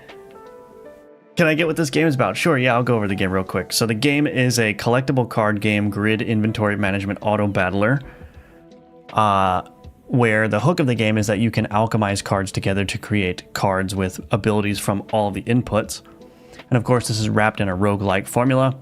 So you basically have these cards, you put them on your grid in a way that's optimal, because cards can feed off of other cards, they can buff certain cards or whatever.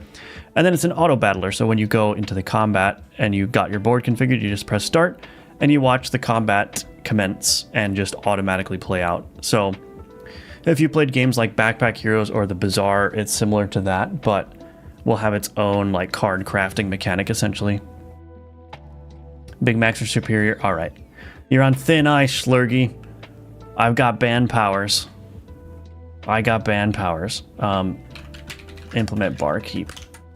I'm kidding, of course. So yeah, that's it for the stream today. Thank you all for watching. Thank you all for being here. And thank you again for your critiques as I was making that barkeep. I think that's, I think it turned out really well, especially with all of your input. So thank you. Yeah, Card Alchemist. Yeah, exactly. It's basically that. So anyway, this is my co-op online multiplayer course. This is a great course for you if you want to learn how to build multiplayer games in Godot. I also have other courses available for sale, so check those out in the description below. And yeah, this is how I'm making most of my money right now, so it's a great way to support me. And it's also a great way to just, yeah, learn some stuff about Godot. So check those out if you're interested. Otherwise, I will see you again here tomorrow at 10 a.m. Eastern. And I hope you all have a great rest of your day. All right, talk to you next time. Bye-bye.